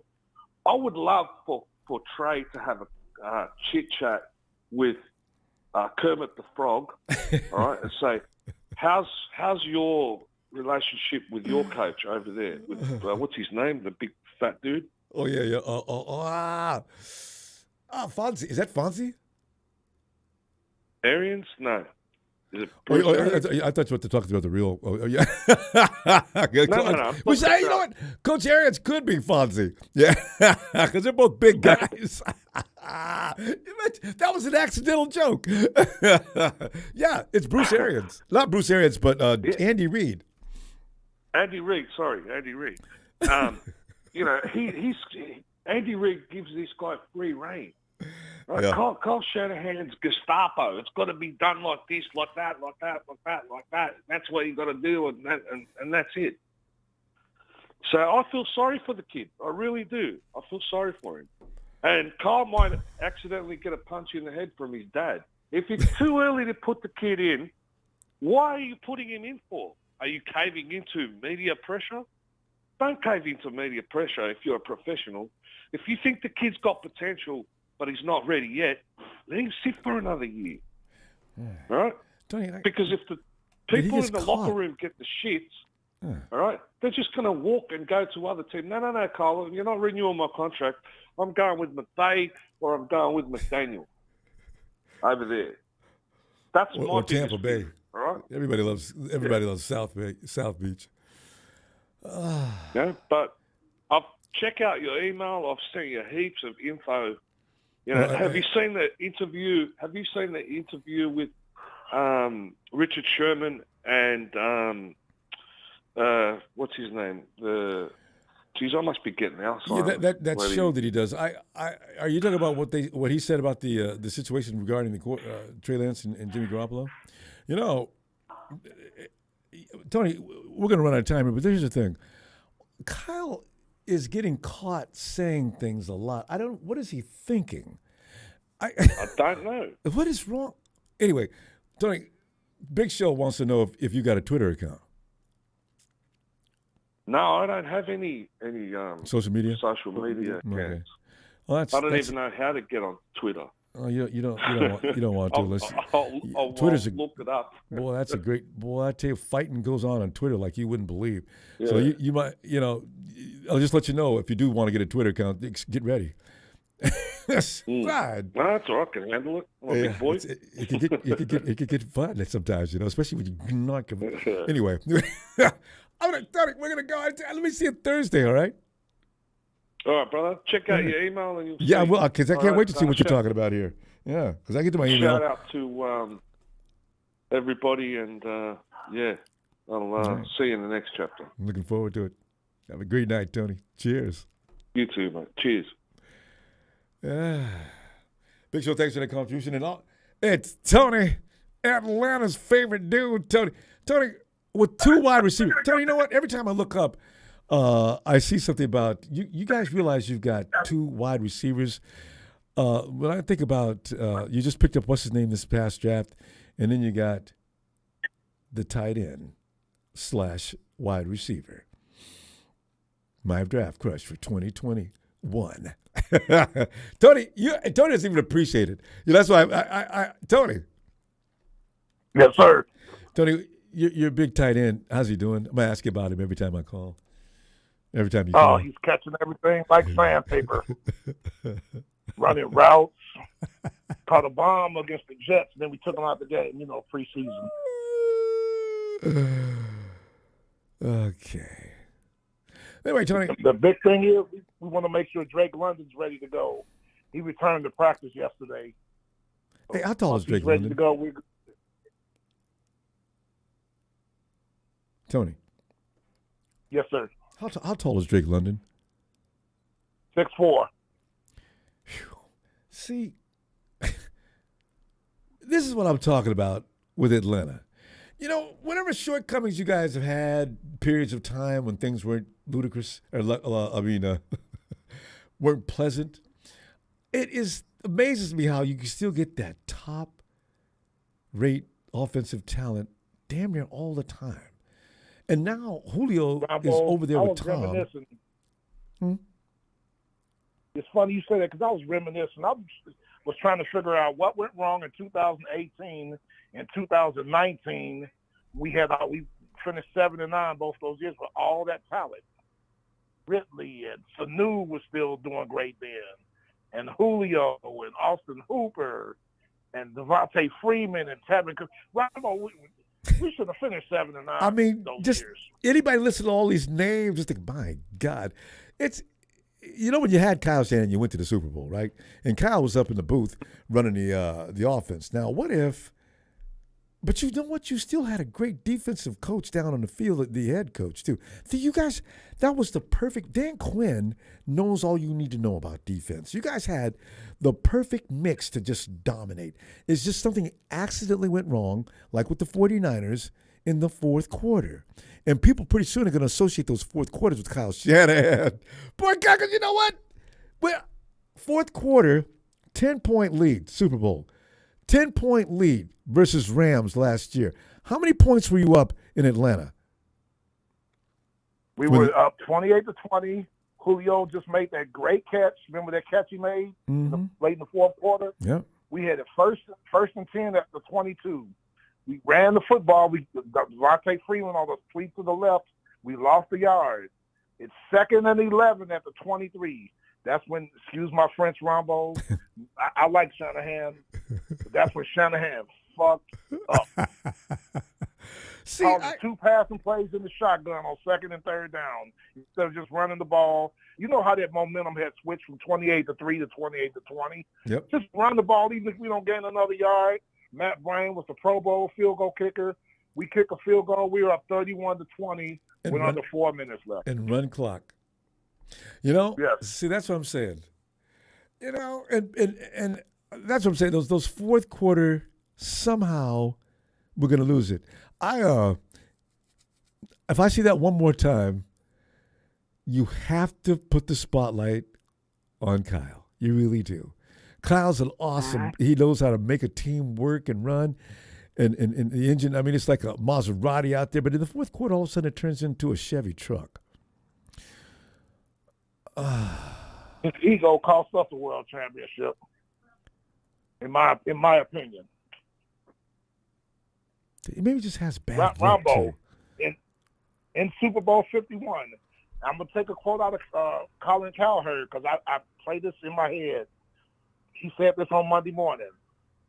Said, in the Super Bowl, Atlanta had 5 quarterback sacks, which Grady Jarrett had 3. He might have been Super Bowl MVP. The Atlanta Falcons defense had 5 quarterback sacks, a strip fumble. Deion Jones stripped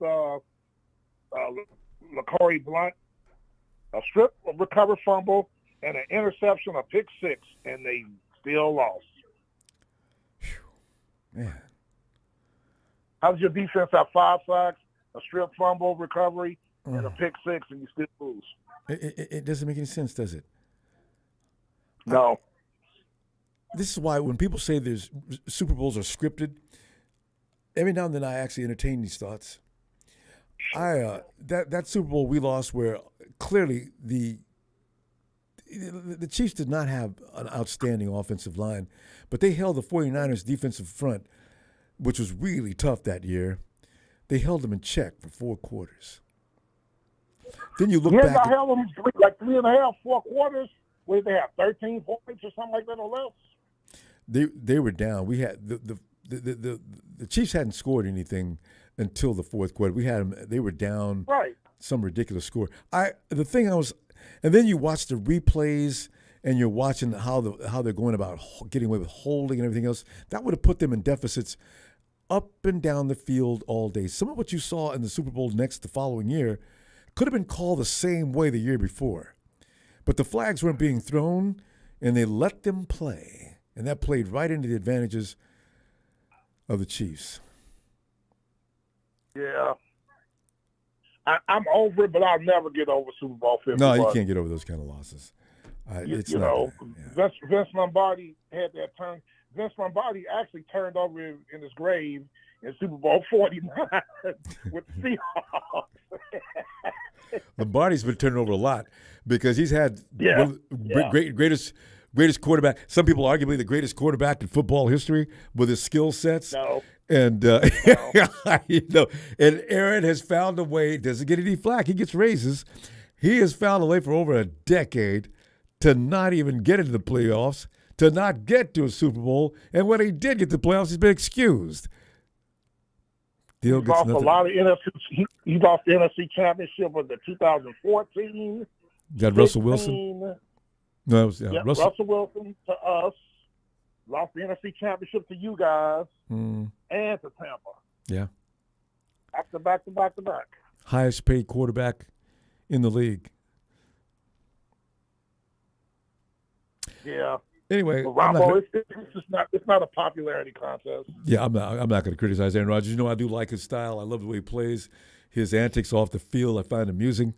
But I do think there's some unfairness going on around in the NFL when it comes to being judged. And how come he could get away with losing every single year in the big ones, but other quarterbacks get condemned? Yep. Oh. Hey, Ronbo, did you hear yesterday? I guess Terrence Smith, the Cowboy, future Hall of Fame left tackle, got a bad ankle or something. Yeah. Did you hear they signed Peters? Remember the former left tackle? I saw that. Played for, I saw Philly. that. I cracked up. He's got to wait. Old. They've got him over in camp right now. They're trying to work him in. Wasn't it questionable as to whether he's going to start on opening week? Yeah, because they got that rookie. He played left tackle at Tulsa. His name is also Smith. Yeah. That dude is huge, but they're playing him at left guard. But you want to get a guy like experience as the one that they're trying to bring in. I saw that. I says, okay, so the Cowboys are last minute trying to get some help in there to play offensive line, huh? As a matter of fact, I'm mad at the 49ers for not getting him. You know? wait. Yeah, every other team, how's your offensive line look? We look pretty good. We that left guard position, Muhammad Wilkerson is going to be starting now over that kid, the rookie last year that screwed up. Elijah Wilkerson, I'm sorry. Free agent we picked up. He's going to start from that left guard. And Drew Dahlman, you remember Dahlman that played for you guys? Willie. I thought His it was son. Oh, he's got a son. Okay. Drew Dahlman out of Stanford. He won the starting center position. There you go. Well, Tony. So he's going to be starting. This could be interesting. Tony, I know you're going to be on hand if you got time Thursday night, as I'm anticipating mayhem coming to SoFi and just knocking all the brakes off of them. I can't wait for that game. I'm almost excited about that game as I am my own game Sunday or Sunday morning. Yes, sir. And Ronbo, it was something you and another caller was talking about. I'm here to say, I know no Rams fans here. It was saying about when the 49ers, when Stafford's wife pleaded not to buy tickets, and y'all filled up a lot of the seats to their stadium. That is not their stadium. That is the Chargers stadium. The Rams pay the Chargers rent.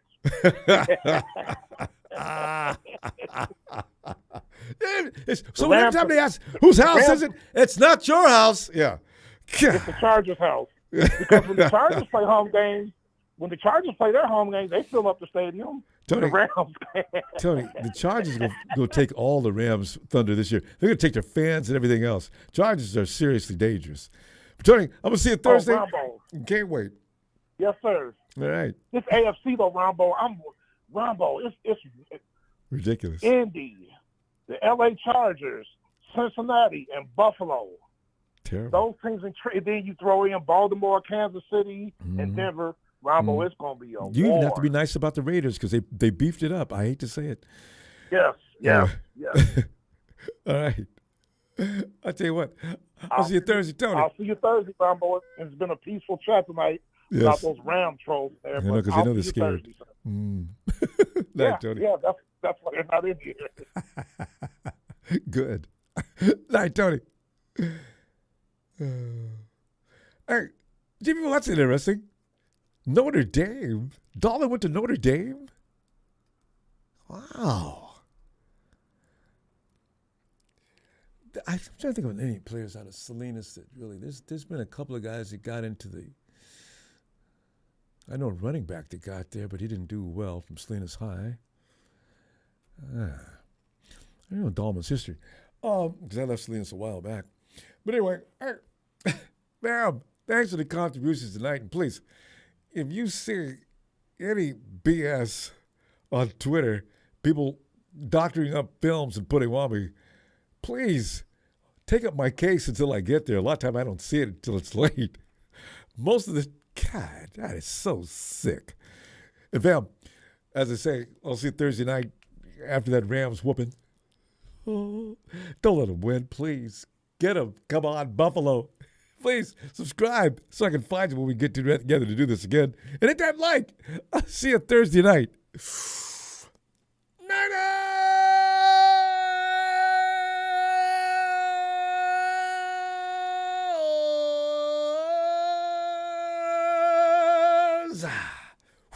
a win.